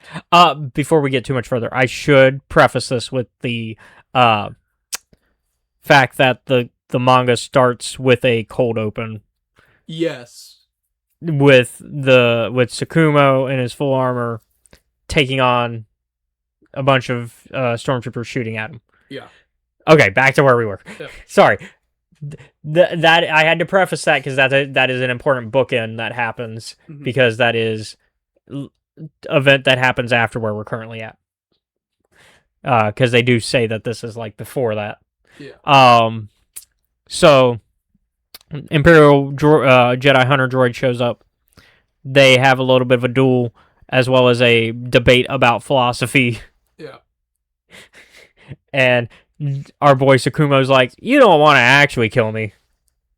Yes, I do. That's what I'm programmed for. Why would I not want to do that? He's like, you're questioning if you're supposed to do that as we're fighting.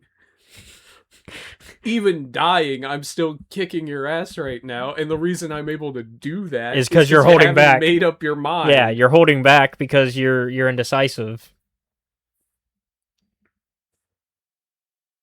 Sure enough, Tsukumo dies. Yeah.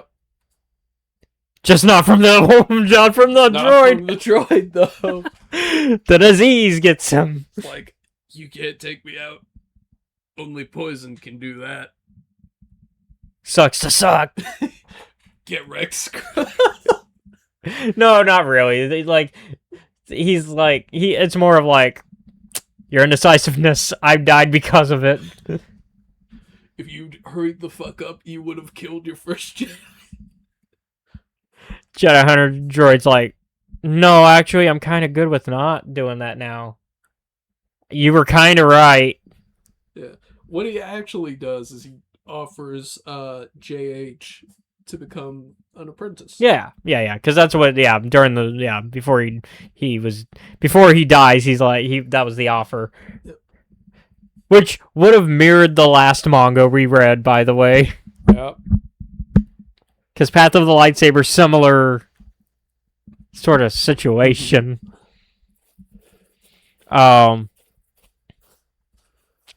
But yeah, so Tsukumo does die to his poison. Yep. And then Jedi Hunter droid's like, well, I guess I'll hang out with you guys for a bit if you don't mind. Yeah, I lost my ride. And I guess we can, Yeah, we might as well get started. Work on the droid paradise, I guess.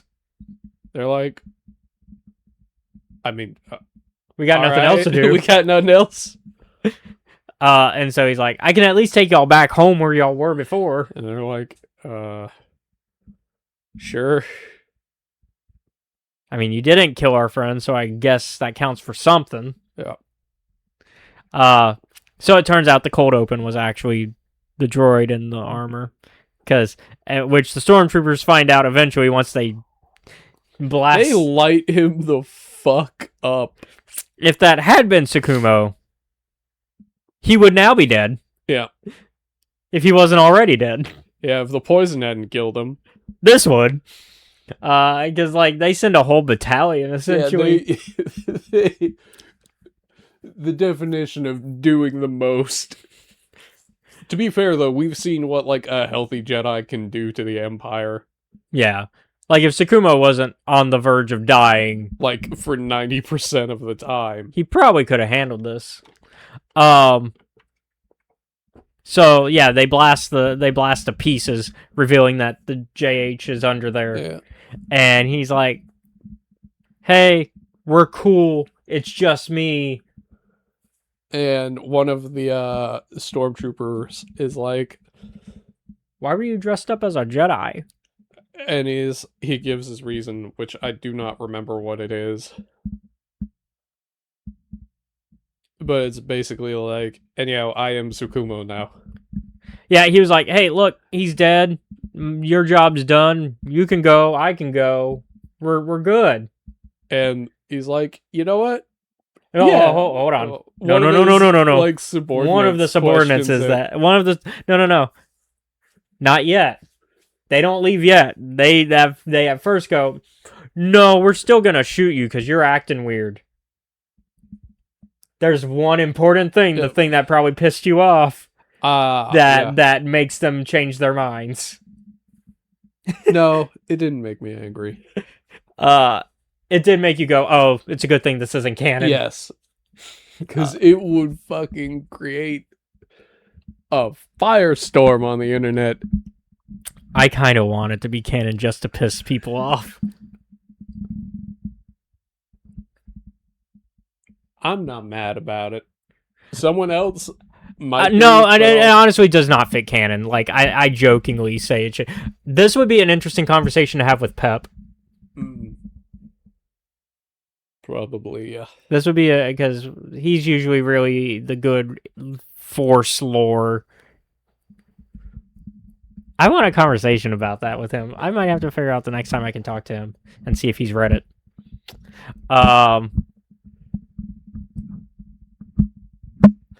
So the big spoiler of it all. Mm-hmm. It's time for the big one, I guess, the big reveal. Yep. JH uses the Force to pull Tsukumo's lightsaber to him. Yep.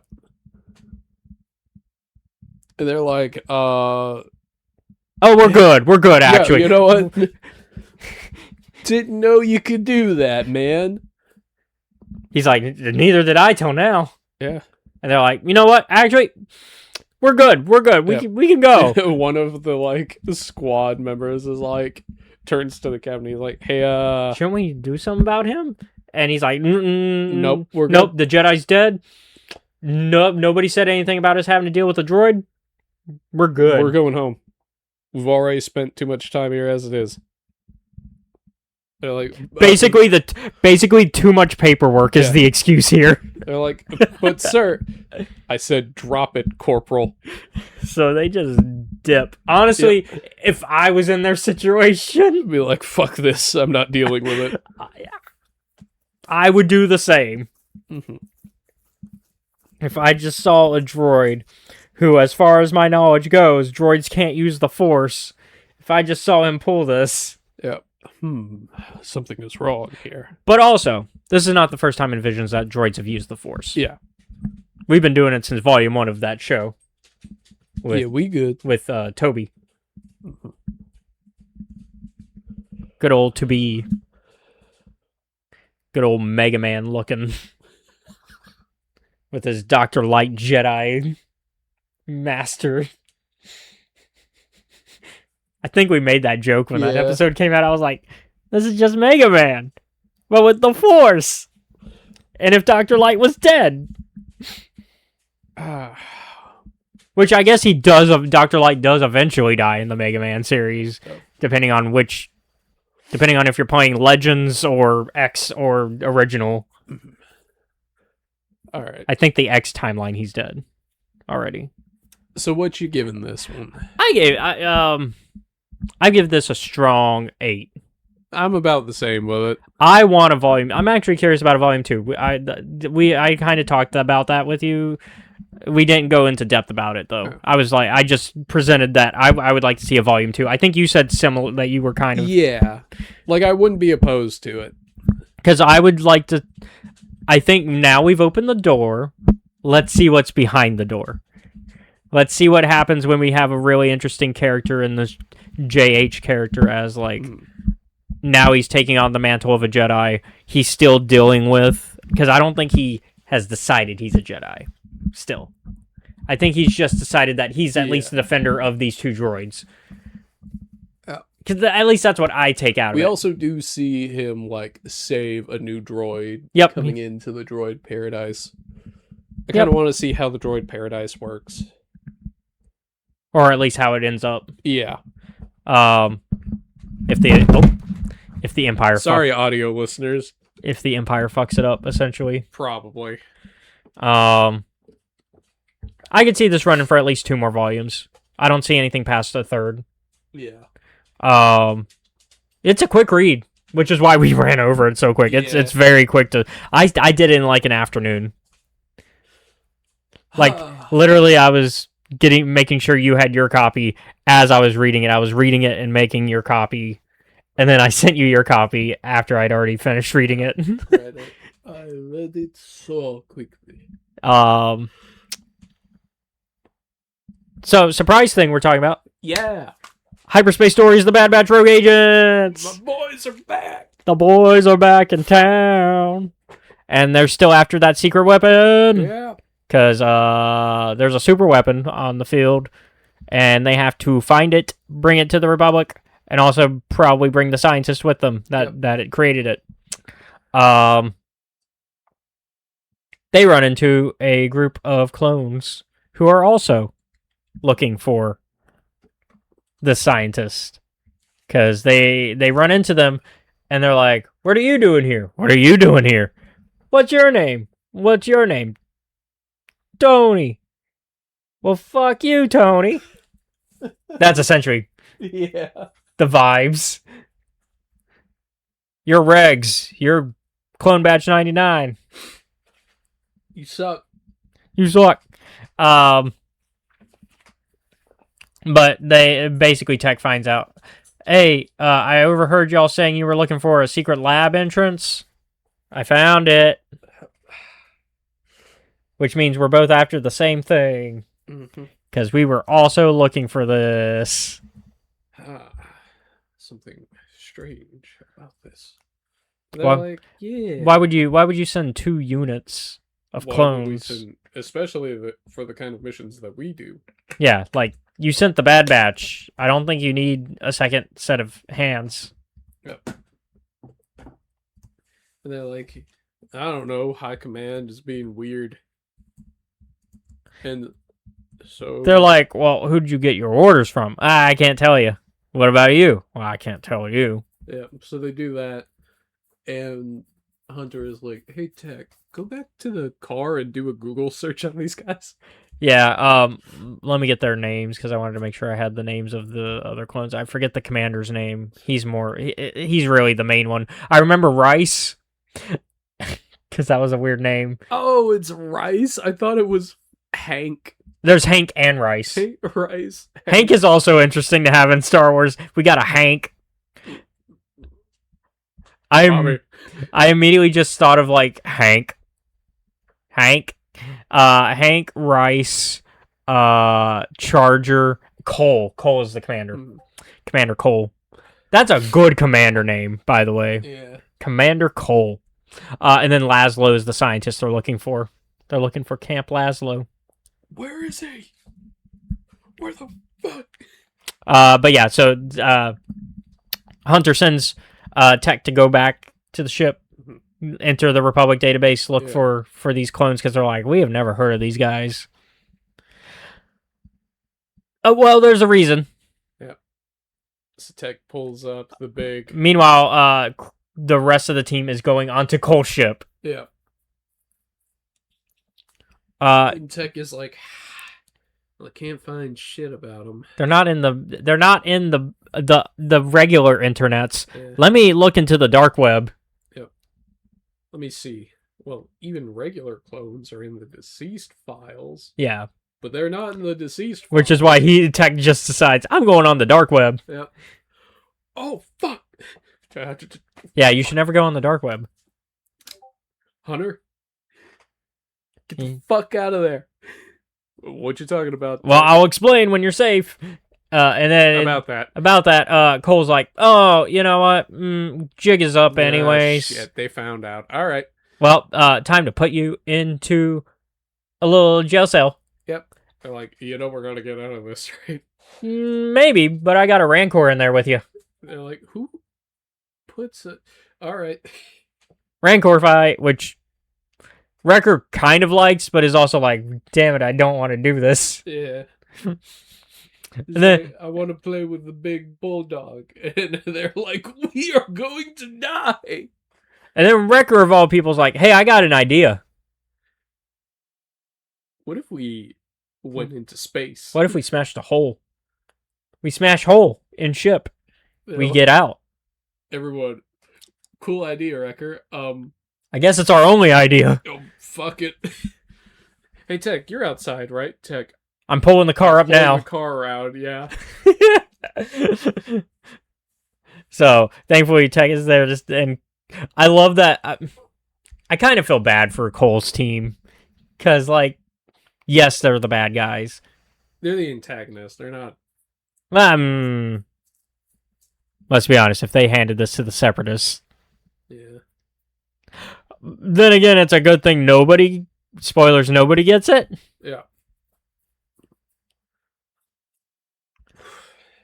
Should we just tell them what it does? You go for it.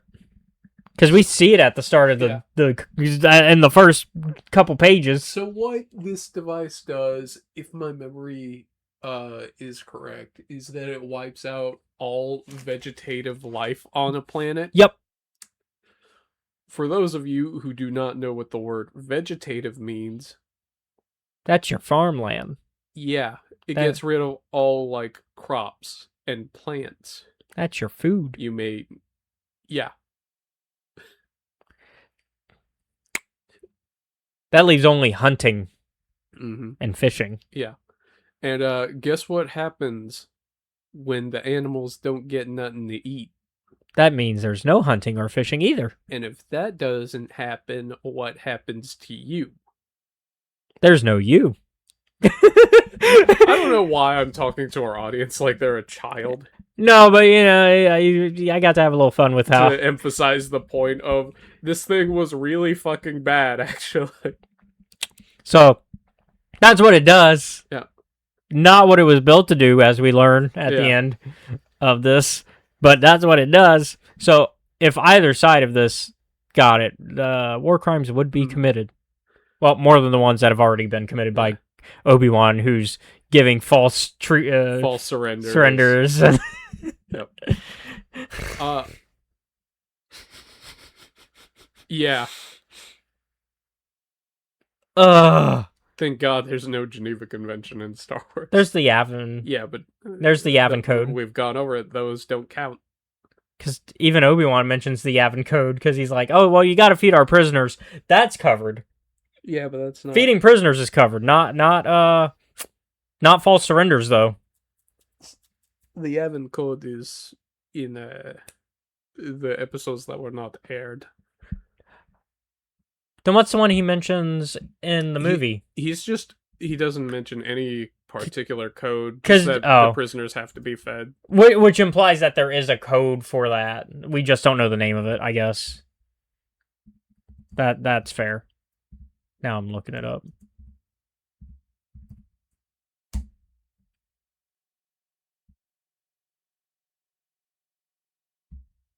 Oh, shit. Well, it is canon, still. Even though it was in the unreleased episode. Oh, yeah, all prisoners have to be blindfolded before their execution. Yeah, we've had the conversation before where it's like, what fucking was going on? Where it's like, you need to be blindfolded before you're executed. Like, were y'all, like... How bad was shit? Oh, yeah, there's the Yavin Convention. I don't think that's canon either. Oh, the Yavin Convention is where the Yavin codes were made. Got it. Why Yavin? What happened? Dude. Because Yavin wasn't important yet, because it's not episode 4. So, like... What in canon? What was going on Yavin, dude? Anyways. Back to Yeah. Cole and crew. Cole's actually kind of impressed with how they escaped. He's like, that once again, Cole doesn't want to kill them throughout this whole thing. Yeah. Like, yes, I think this is the only actual attempt he makes at killing them in all 4 issues. Yep. Like, this is the only time where he's like, if they die, then they die. But every other time, he tries to talk out of things with Hunter.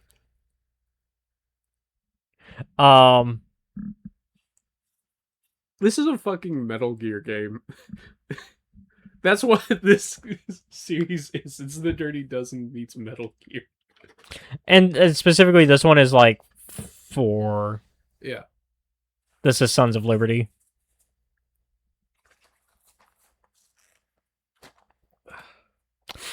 Only because of what we learned later of like Cole's reasons. Yeah. For everything. So basically, they get back on the ship with Tech, and Tech goes, "Hey, so the reason they're not in the system at all is because they're deserters." Yeah. Which, not the first time we've seen that. Yeah. But hey, they're worse than the normal deserters. These ones decided to become mercenaries. Mm-hmm. Oh boy! They didn't want to go live on a farm with their Twi'lek wife. And 2 kids. Yep. They didn't want to live the little house on the prairie life. I kind of want that show actually now. Hey Mom, why does Dad keep having war flashbacks in the? Sorry. No, but I want. I mean, Little House on the Prairie's dark. Yeah. I was gonna say I want it more like Little House on the Prairie though, like even more so. Like we got to worry about the kids dying of like some sort of disease that's going through town, and they've got Tuca flu. I'm sorry for your loss, man. And then one of them comes back to life after they've died, because that happens in Little House on the Prairie. It's one of the cousins. Because remember, the main character is a doctor, and he's basically Jesus. God. He literally cures everybody in that show.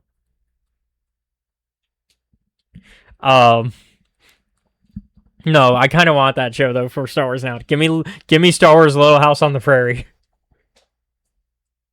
We're already going into different genres with the books. Might as well do it in the shows. Because we're gonna get to do that next week with one of the new genre entries. Anyways, back to this because we are way past our time. The boys figure this out. They go, okay, well, shit, we got to figure out where they're going. Also, there's 2 keys needed to unlock. Oh yeah, that's right. They did find the box that had where the weapon was being carried, weapon gone, as well as 2 like other slots that are like, oh, these were probably keys. Cole's like, how do you know that? Well, because you got one of them on your your little hip pack. Yeah, there. You got it on your belt. And he's like, Oh, I forgot I had that. Yeah. Shame. Cole is the worst. Like, he's that villain of like, oh, you noticed that? He's that villain trope of, oh, it's a shame you noticed that. God damn it. Now I'm gonna have to fuck you up. Nah, like, you know what I'm talking about, though? Especially in video games. It's always the video game villain where it's like, it's a shame you noticed that. Now I have to betray you. Yeah. Damn it. If you just hadn't noticed, we wouldn't be in this situation. We could be friends. Yeah. Now I have to betray you. And it's your fault. Yep. And it's like, how dare you be observant? And a good person. Yeah. Now I can't betray you by not betraying you. Now I have to actively betray you. Yeah. Look, I was going to do it not actively. I was going to passively betray you. And they're like, well, about that. And then the Rancor stuff happens. Yeah. Anyways. Following that, they're like, well, so we need to know where the key is. We need to know where the doctor is. Let's go to one of our informants on the pirate world. Yep. Which is the same pirate world as Skeleton Crew. By the world. Okay. You didn't catch that? No, because there are so many worlds. No, yeah, that's the main pirate where you know, all the docking. Because it's... There are so many worlds where I'm like, I get confused. Yeah, let me. I just assume everything is a new planet sometimes, because there's so many shows and books and stuff. Was this still in the? Oh, I'm looking at issue 3. That's why. I was like, where? It's issue 2. I was like, where is it? I'm trying to find the name of it because yeah, Starport. Oh no, this is the first. No, hold on, Board. hold on. That's an event. Sorry, location. Yeah, Starport Borgo. Yeah, we've been there. That's our little pirate haven from Skeleton Crew, where they find our boy. Although it was a Legends planet. Also similar, it was a space. Similarly, it was a spaceport built into an asteroid, and that as well. So, not that different. Yeah. It's the Tortuga of Star Wars. It's the nowhere of Star Wars. Yep. That's it of my references. I'm tired. Yeah. So they go there. They end up going to one of their contacts, going, "Hey, you need to tell us. You owe us. You owe us because we saved your life." He's like, "Well, you got me out of a problem. You started." They're like, "No. You started that problem. You know, by being a snitch. We saved you." Yeah. And he's like, "Well, how about this? You do a job for me. I give you the information you want. Hey, you get to kill some separatists." Okay. But if you lie to us. So they get to stop an arms deal, which I thought was going to come back. And this is a similar situation to last week. I thought it was going to come back. Nope. But it doesn't. The Bad Batch just detour. Well, the reason that I thought this was going to come back is so they go to deal with it. They fight the droids that are there to buy the guns from LaRuche. No, that's his name. The guy that they're working with. LaRuche's enemies, because he's like, oh, they're people that I'm working against. So it works out. It's people I don't like, and it's people you don't like. And so I thought, okay, they do this job, and then they defeat the droids, and then they're like, the weapons the arms dealers go, hey, you know who we are? We're arms, and they're like, yeah, we were sent by LaRuche to deal with this, and they immediately give up as soon as they hear that. So my thought was that this was because of how it's framed. Yeah. This felt like it was a setup by LaRuche on purpose to set up the Bad Batch for something later. Yeah. I know last week you said I was crazy for having my thought of things connecting, but this time, am I crazy? For me, I just was like, okay, we're just gonna side quest for like 20 minutes. But I didn't see this as like a setup or anything. But why would you... They gave up so quickly as if they worked for him as well. Well, to be fair, the people they were there to buy guns to sell guns to, right? They were defeated. But also, but that's not why they gave up, because they were still gonna fight, and then they overhear LaRuche, and that's what causes them to stop. My understanding of it basically operates on two things, right? Yeah. Because to me, I'm like, okay, one, you just saw the people you were there to sell to get fucked up. And then my brain was like, well, maybe the Bad Batch doesn't like LaRuche that much. Or as I keep fucking thinking, his name is LaRouche. Or LaRouche. I could see LaRouche. That bit has no relevance. I was like, oh, maybe the Bad Batch are just gonna be like, yes, anyway, LaRouche sent us to fuck up this deal, so if you have a problem, you can go talk with him about it after we leave. But that's not what they do, though. That's not what happens on the panels that we see. But I also really don't care what happens to LaRouche. No, I don't either. I don't either, but it's a case of it feels like you're setting something up and then you don't do anything. And I understand you only got 4 issues, so then don't set up the thing. I don't feel like this set up anything to me.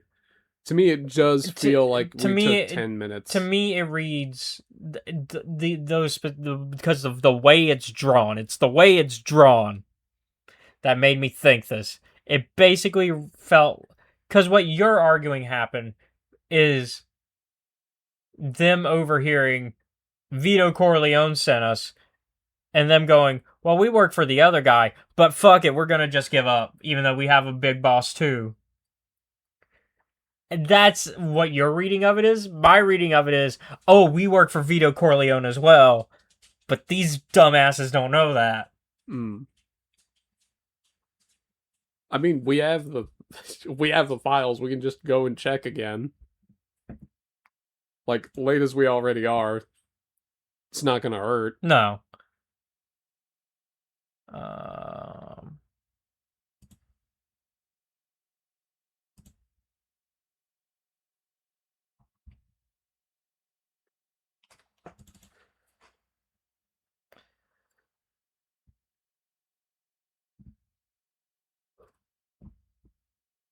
Let's see. For me, it's the way it's drawn. At least in the Darth Maul one, I was willing to admit I was wrong because there was a part of the drawing that I missed. Mm-hmm. That at least I can go, okay, I was wrong. I was a little crazy on that one. This one, I'm not crazy.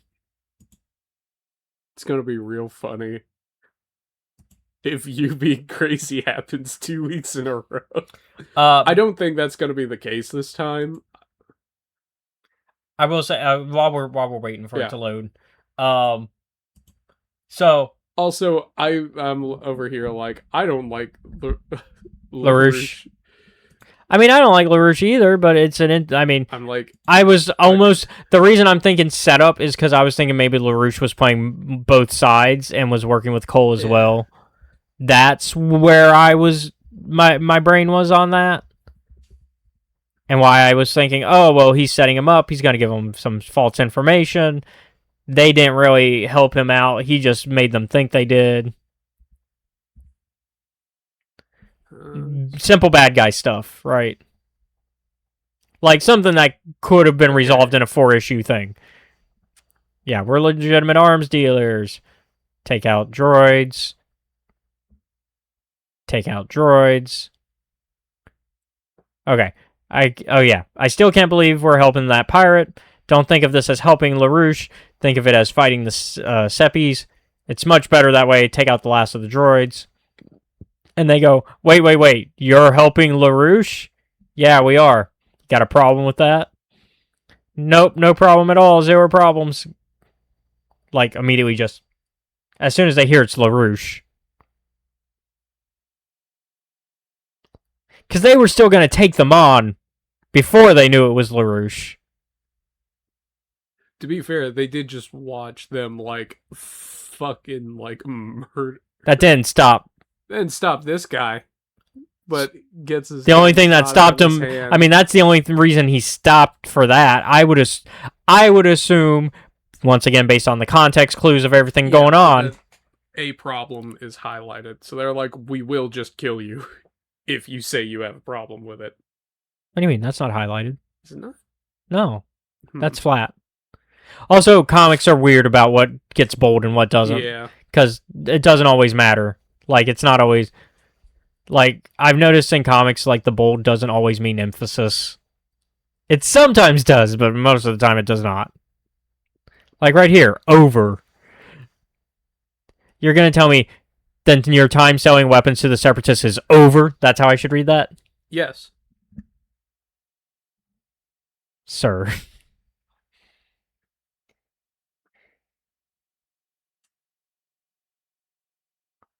I don't know.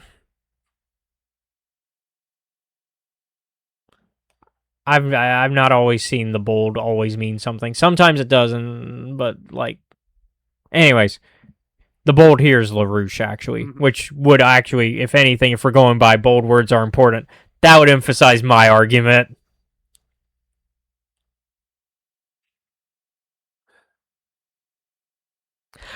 It can be read either way.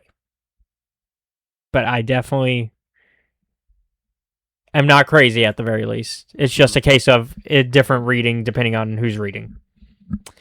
I could have seen it going where LaRouche turns out he was working with Cole. Anyways, that's not the case. No. So LaRouche, after a little bit more convincing via Wrecker and Hunter's knives, goes, okay, here's what I know about Laszlo. It's this planet, and there's a deal going on. It's this planet for a deal that's going on where the other key is. I don't know where Laszlo is specifically or the weapon, but that's your best information. There's a weapon, there's a key deal going on, and somebody's buying. Yep. That's all I got for you. It turns out that key deal is for Commander Cole's group. Yep. But Commander Cole's group was gonna do a dumb. Yep. They were just gonna shoot the guy. Like, it's implied that they were just gonna shoot the guys that were selling them the key, and that's like the perfect time, because that's when Bad Batch shows up, and they're like, "Hey, buddies!" And they're like, "Fuck, could we not?" says Cole. I don't want to kill you, but I will fight you. And then the guys that were gonna give them the key are like, "Yeah, you're gonna fight them, but we're gonna fight you as well." Are you fucking kidding me right now? You were gonna betray us. Yeah, but like we're pirates. Yeah, we're pirates. Our one rule is not betraying. That's our only rule. We betray each other all the time. And beat down. Yep. Cole and crew get beat down. Yeah.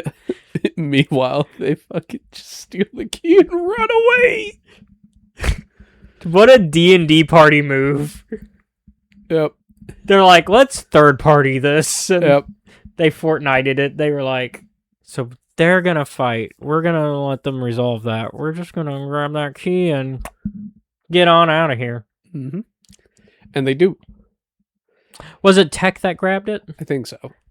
That means Tech has really good dexterity, by the way. Yeah. I mean, we kind of already figured that, because he's a pretty good fucking pilot.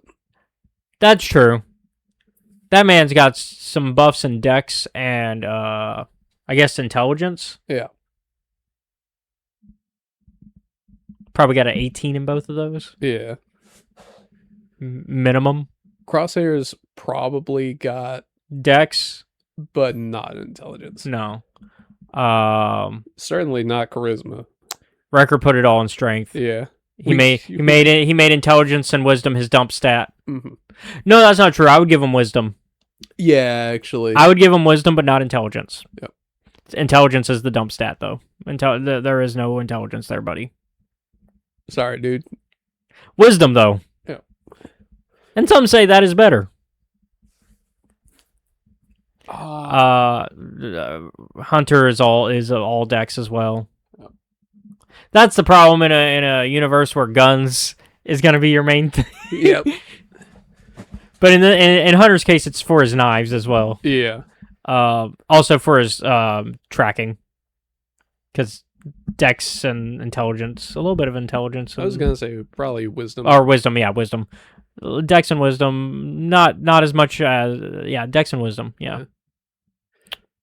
Anyways, so yeah, they get away with that.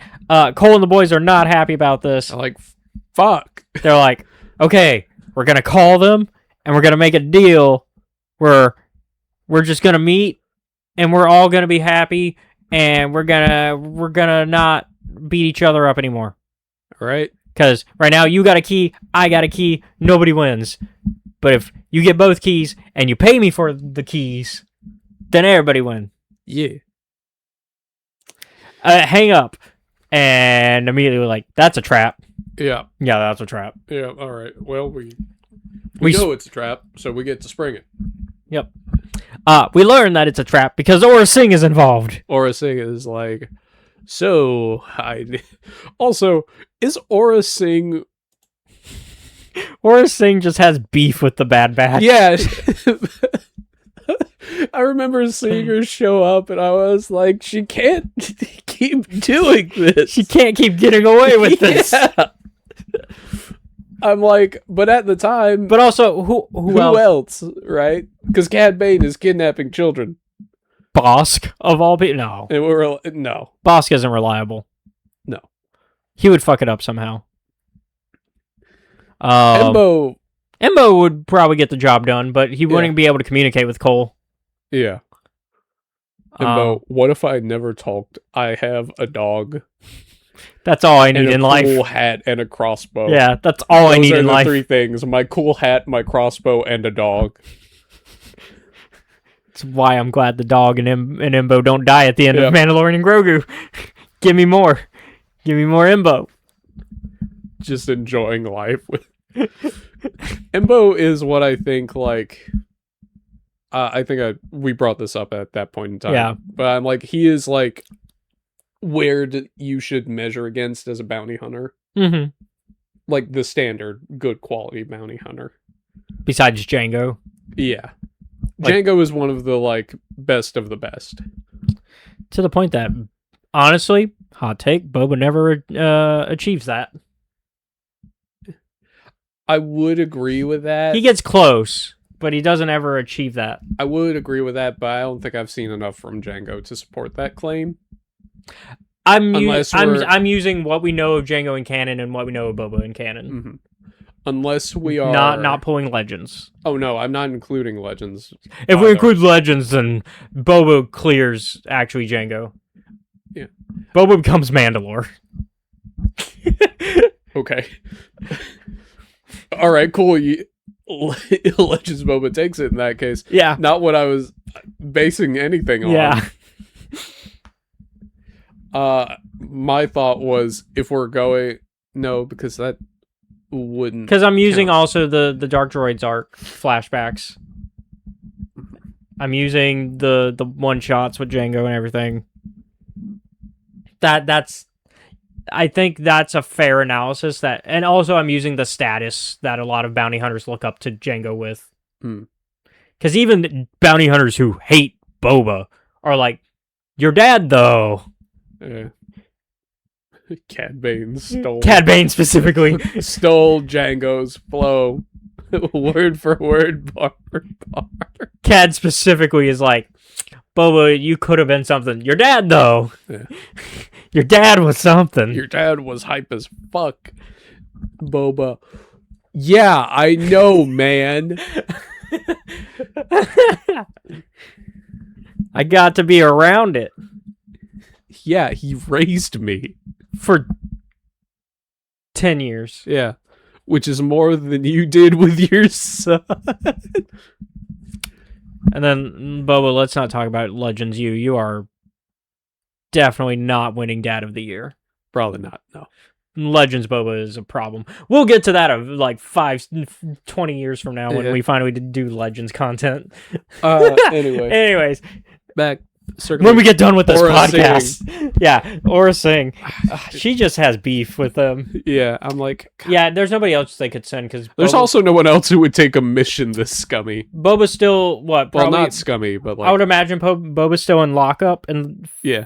At this point. Boba in max security prison. Which would mean Bosk is actually still locked up. Because Aura was not locked up with them during the box arc. Boba in maximum security prison at the age of fucking 9. I actually don't know when specifically this would take place. I shouldn't say it's near the box arc because I don't know that for sure. Yeah. But because then that would make Anakin showing up at the end of this even funnier. He's like, I think Obi-Wan's dead. The Bad Batch, what? No, I don't know for sure if that's when this is going on. But there's not a lot of other bounty hunters at this time, really, that you would call for something like this. To be fair, I wouldn't... Yeah, Aura's the only one that's probably this evil. Mm-hmm. Even Bosk. Yeah. I think Dengar would take it, but he's too stupid. Dengar would take it because there's money. Yeah. And also, he's Dengar. He's got nothing better to do. Yeah.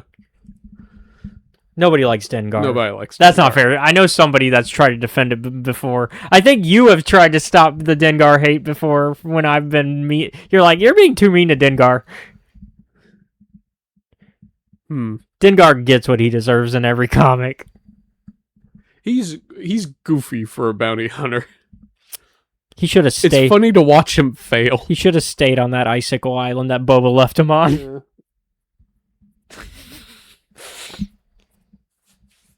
His girlfriend deserved better than him. Yeah. Anyways. Also, Bubba, fucked up of you to set a Wookiee on fire. Like, I understand why you did it. Don't get me wrong. They can rip off an arm. Anyways, we are getting way off track. So Aura is like, all right, y'all set the trap. I'll shoot them. Yes. So they show up to the weapon to the key deal. Cole's like, hey, let me give you one last chance to properly join our side before shit goes down. Also, they're on like a crystal planet. That's actually a really cool design. They're like, this is a I want to see more of it. They're like, this is. Although I think it's just an isolated place. Yes, with nothing else going on. Yeah, unidentified astronomical object in the Gallo system. Yeah, that is what it is officially called right now. Yep. So it doesn't have a name. The UAO. The UAO.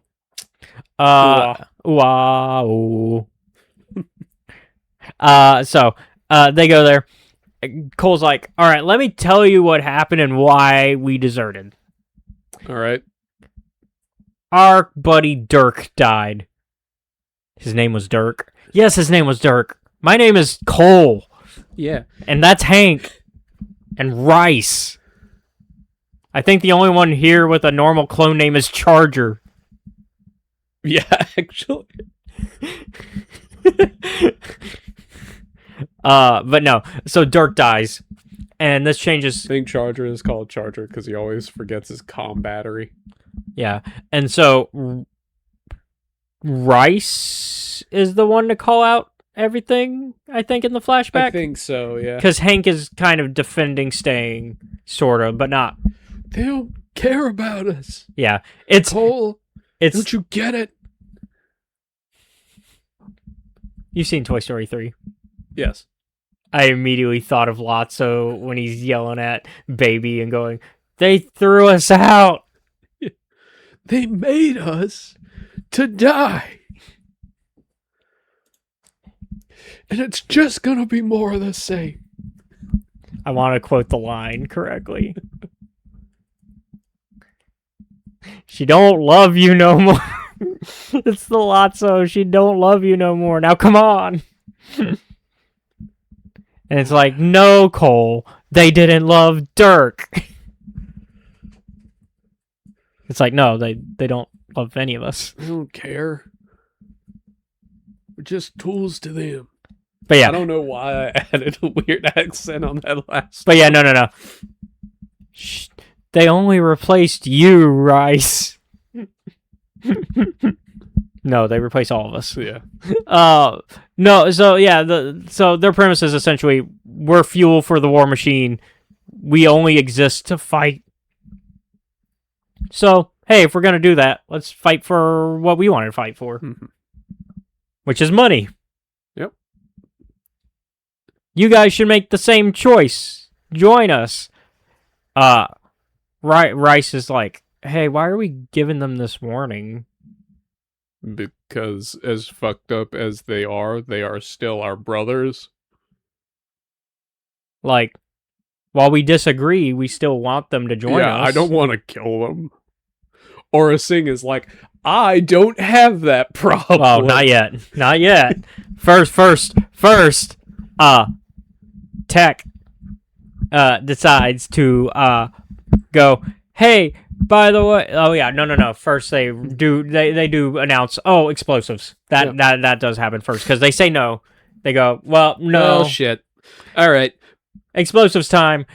We were actually here before you guys showed up. We set up explosives around all the soft spots. So y'all are gonna fall into a sinkhole now. Bye. Yep. And as they're doing that, Tech goes, well, it sucks that we're in because now smoke has appeared, and they're like, you can't see us, you can't fight us because of that. Also, Aura Singh is starting to show up, but hasn't yet. And they go, oh, well, the good thing about this world is that it is, it's basically mirrors. Hey, you see these crystals? They're like mirrors. Yeah. And trick shots into Cole's leg. Aura Singh basically shows up around this point and is fighting Hunter. Yep. And Aura Singh goes, "Oh, wait. That's the wrong one." She has so much beef with the Bad Batch that she immediately identifies that this was not Tech off of that one thing. She's like, "Where's the smart one?" And Tech is like, "Tech, what do you mean? I'm right here." She's like, "Bullshit." He's like, "Oh yeah, it's All me. right, It's fine. me, Crosshair." I love that Aura has such beef with these guys that she can identify that was not Tech. She's like, no, that's not the smart one. Wait a minute. That's the shooty one. And the rest of the clones are like, "We're all a little shooty." Do you have any idea how little that narrows it down? The one who's really good at it. She's like, "I know, because I can see the big one, because he can't hide for shit." And the one that's good with knives and tracking Is fighting me. Is fighting me and also never wears a helmet, just about. For some reason. Although right now he is. He is right now, which I guess removes shooting him in the head as an option.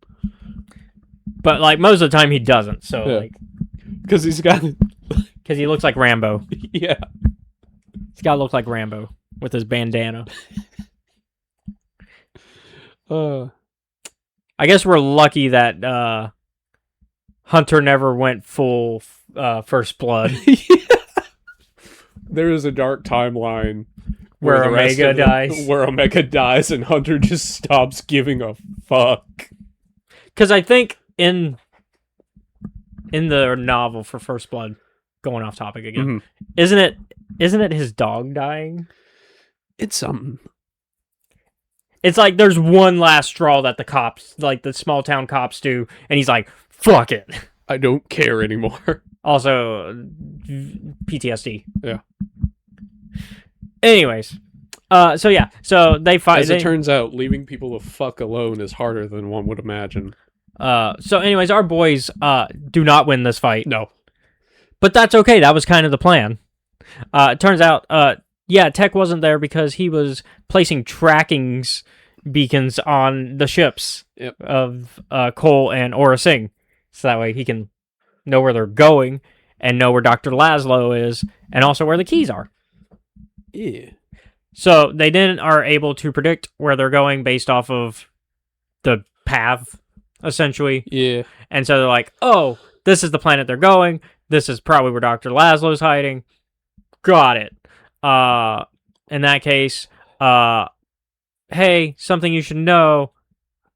There's a giant There's like a canyon. basically a bottomless pit. Yeah. Basically bottomless, because bottomless is not an actual scientific term that I can use, because I'm Tech explaining this. But it might as well be. And the boys immediately realize what's going on, because we see that Laszlo has gotten on a train. Yeah. What a nice public transit system, by the way. They're like, "Oh, you forgot to buy a ticket? You can buy one now." It's like, yeah, I'll do that. They're like, "Where do you want to go?" End of the line. All right.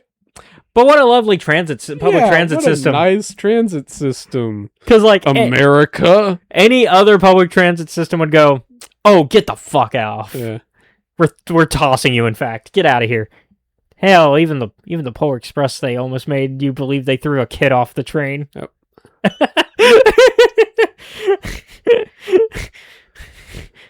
You won't be. They didn't do that, but they made you believe they did. Santa Claus this year, kid. They made you believe that kid got thrown off the train, and then they go, "Oh, no, we didn't actually do that, but we made you think it."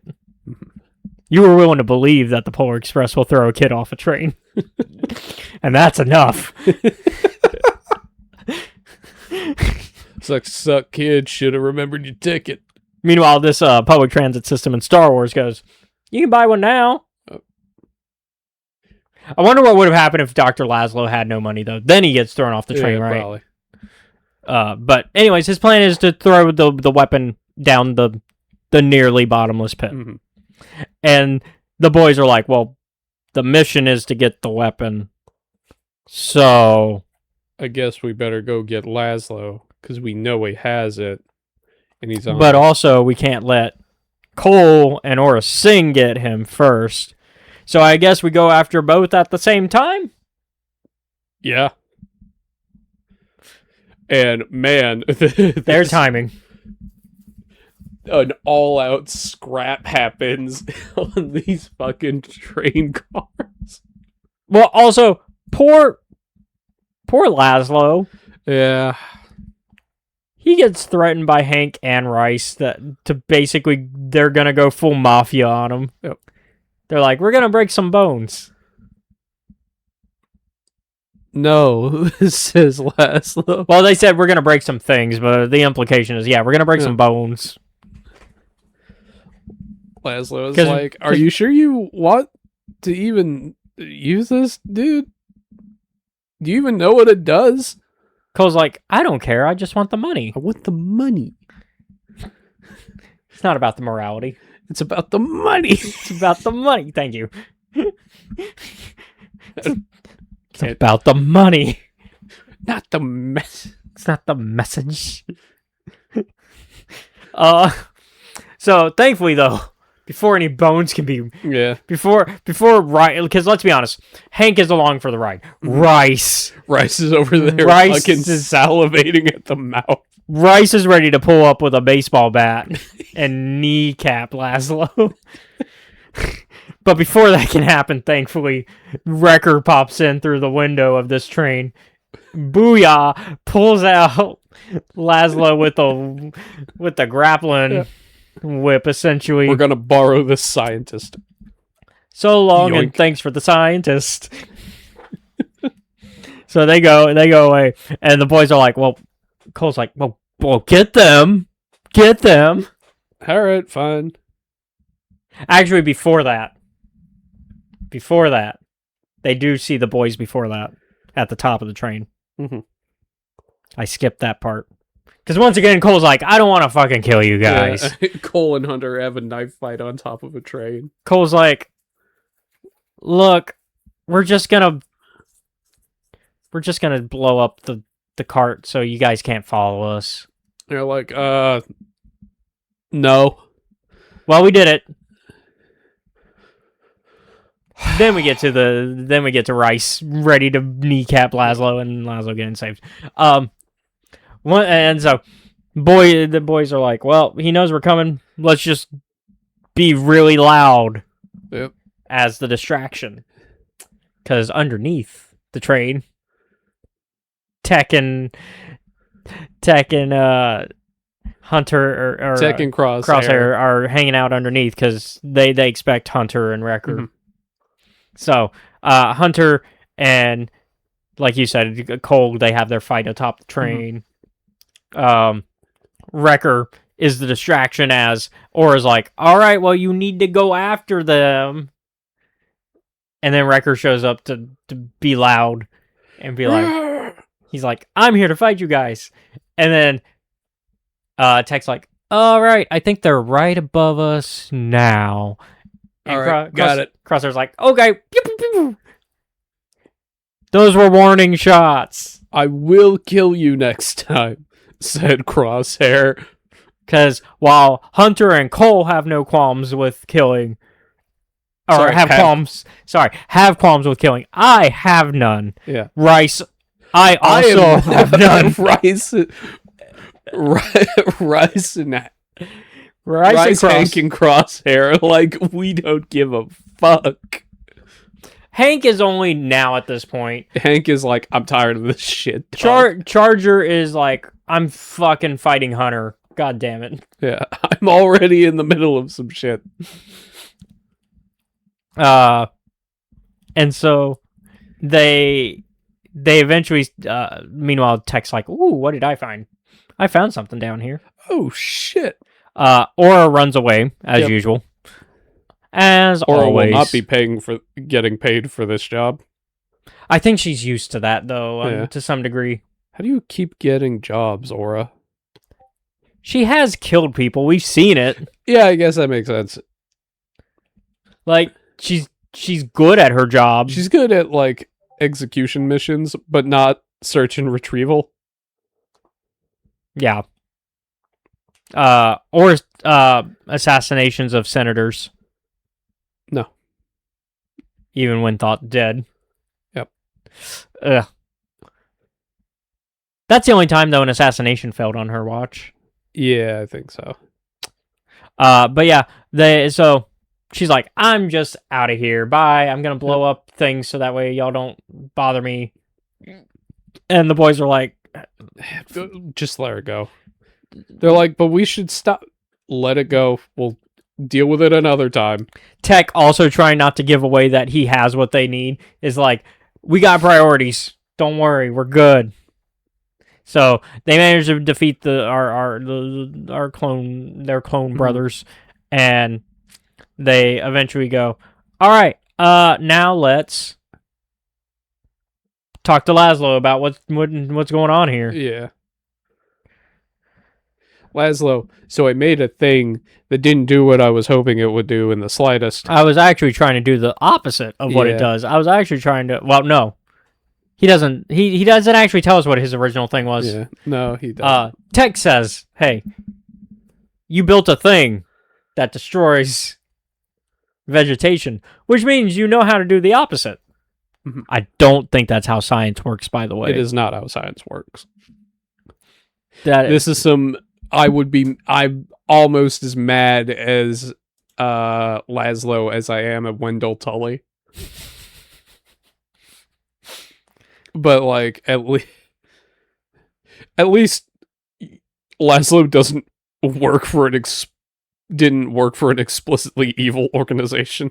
Yeah. So the boys are like, well, okay. Here's what we're gonna do. We're gonna destroy the device. We're gonna be okay with that. Ricker, you sure about this? We're gonna move past this one. But didn't they say for us to? And it's already being thrown down the well. The fact that it's Crosshair that throws it down there is even great. Do you know how fucking evil something has to be for Crosshair? I think Crosshair is just done with this job. Fuck this, said Crosshair. He's like, look, this mission is basically over. Can we just end this? Crosshair is like, we're done. We're going home. And so we flash forward a little bit. Laszlo is now working on exactly what they said he would, which is creating basically the Republic hired is giving him. We're gonna here's your new mission, Dr. Laszlo. Make a botanical garden. Really fucking big one. Here's your government contract. It's nice and juicy. Make some food. Yep. Hunter and the rest of the Bad Batch is like, sorry, Cole, you gotta go to jail. Cole, you know that in the long run, this isn't going to work out for you, right? The Republic will turn on you. Yeah. Hunter. Maybe, but not today. Which, semantically speaking, the Republic did not. Mm-hmm. The Empire did. Yeah. So Cole was wrong. Technically. Which is the best kind of being right. Oh. You are technically correct. The best kind of correct. Mm-hmm. Sorry, I know this is pre-recorded. Yeah, this is a long... We had a long one. We had a long one. Also, had a bit of an allergy problem during it, so that's why I've kind of been leaning off to the side. So ultimately, after the wait that Dark Horse pulled us through for this comic, was it worth it to you? Yeah, I'm gonna give it a 9. A 9. I might have some Bad Batch bias. I was about to say that's the Bad Batch bias coming through. Mm-hmm. I would still give it an 8. It's a strong... strong 8. It's a strong 8, yeah. 2 8s for this one. 2 strong comics. Yep. Or manga and comic. Yeah. 8 for Tsukumo, 9 for Bad Batch. And then 8 for both for my end. So, not bad, not bad. Next week might be a hard one for you. We're going to find out, though. But, as for this episode... Thank you all for watching today's episode of Escape Reality Star Wars Talk. If you really like our content, you can check out our Patreon, which is Escape Reality Films. Shout out to Jennifer Brantley. Woo! You can also support us by becoming a member of our YouTube channel. Shout out to Pixie Nixie and her shared channel with Zach, the Goof Goblins. Both the Patreon and YouTube membership give you access to our content before they are released publicly on YouTube, as well as other extra goodies, including pages from my new comic book, Super Worlds, with amazing art by M Arts, where I have been adapting the short story Shadows of the Night from my Super Universe short story collection. If you'd like to be a part of our community, you can also check out our Discord, which is the link down below. Seth. Every other Friday. They change days? No. Sunday? Or Saturday? There's some stuff going on. I'm not sure I can share at the moment. Oh, okay. Is that going to be part of the scheduling stuff, I guess, too? No. It's some, story and game stuff in general. Got it. Some game stuff in general where I don't know how it's going to play out. So, do we not know a day then? I must admit, it's of the more negative variety. Okay, so is this a case of we don't know the day? We do not. Okay. You should still go check out, though, the backlog of our friends over at the Steam Dungeon. Yes. With their Trials of Nebu series on YouTube. Go check them out. They still have fantastic D&D gameplay. So if you like the stuff you like here, you'll like them. Wonderful players, wonderful people, wonderful game. Don't know when they'll be back. Yeah. So, but go check out their backlog in the meantime. It's a good chance to do it.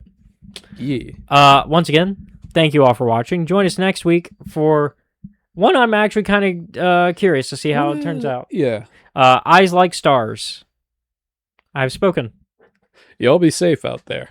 Bye. Later.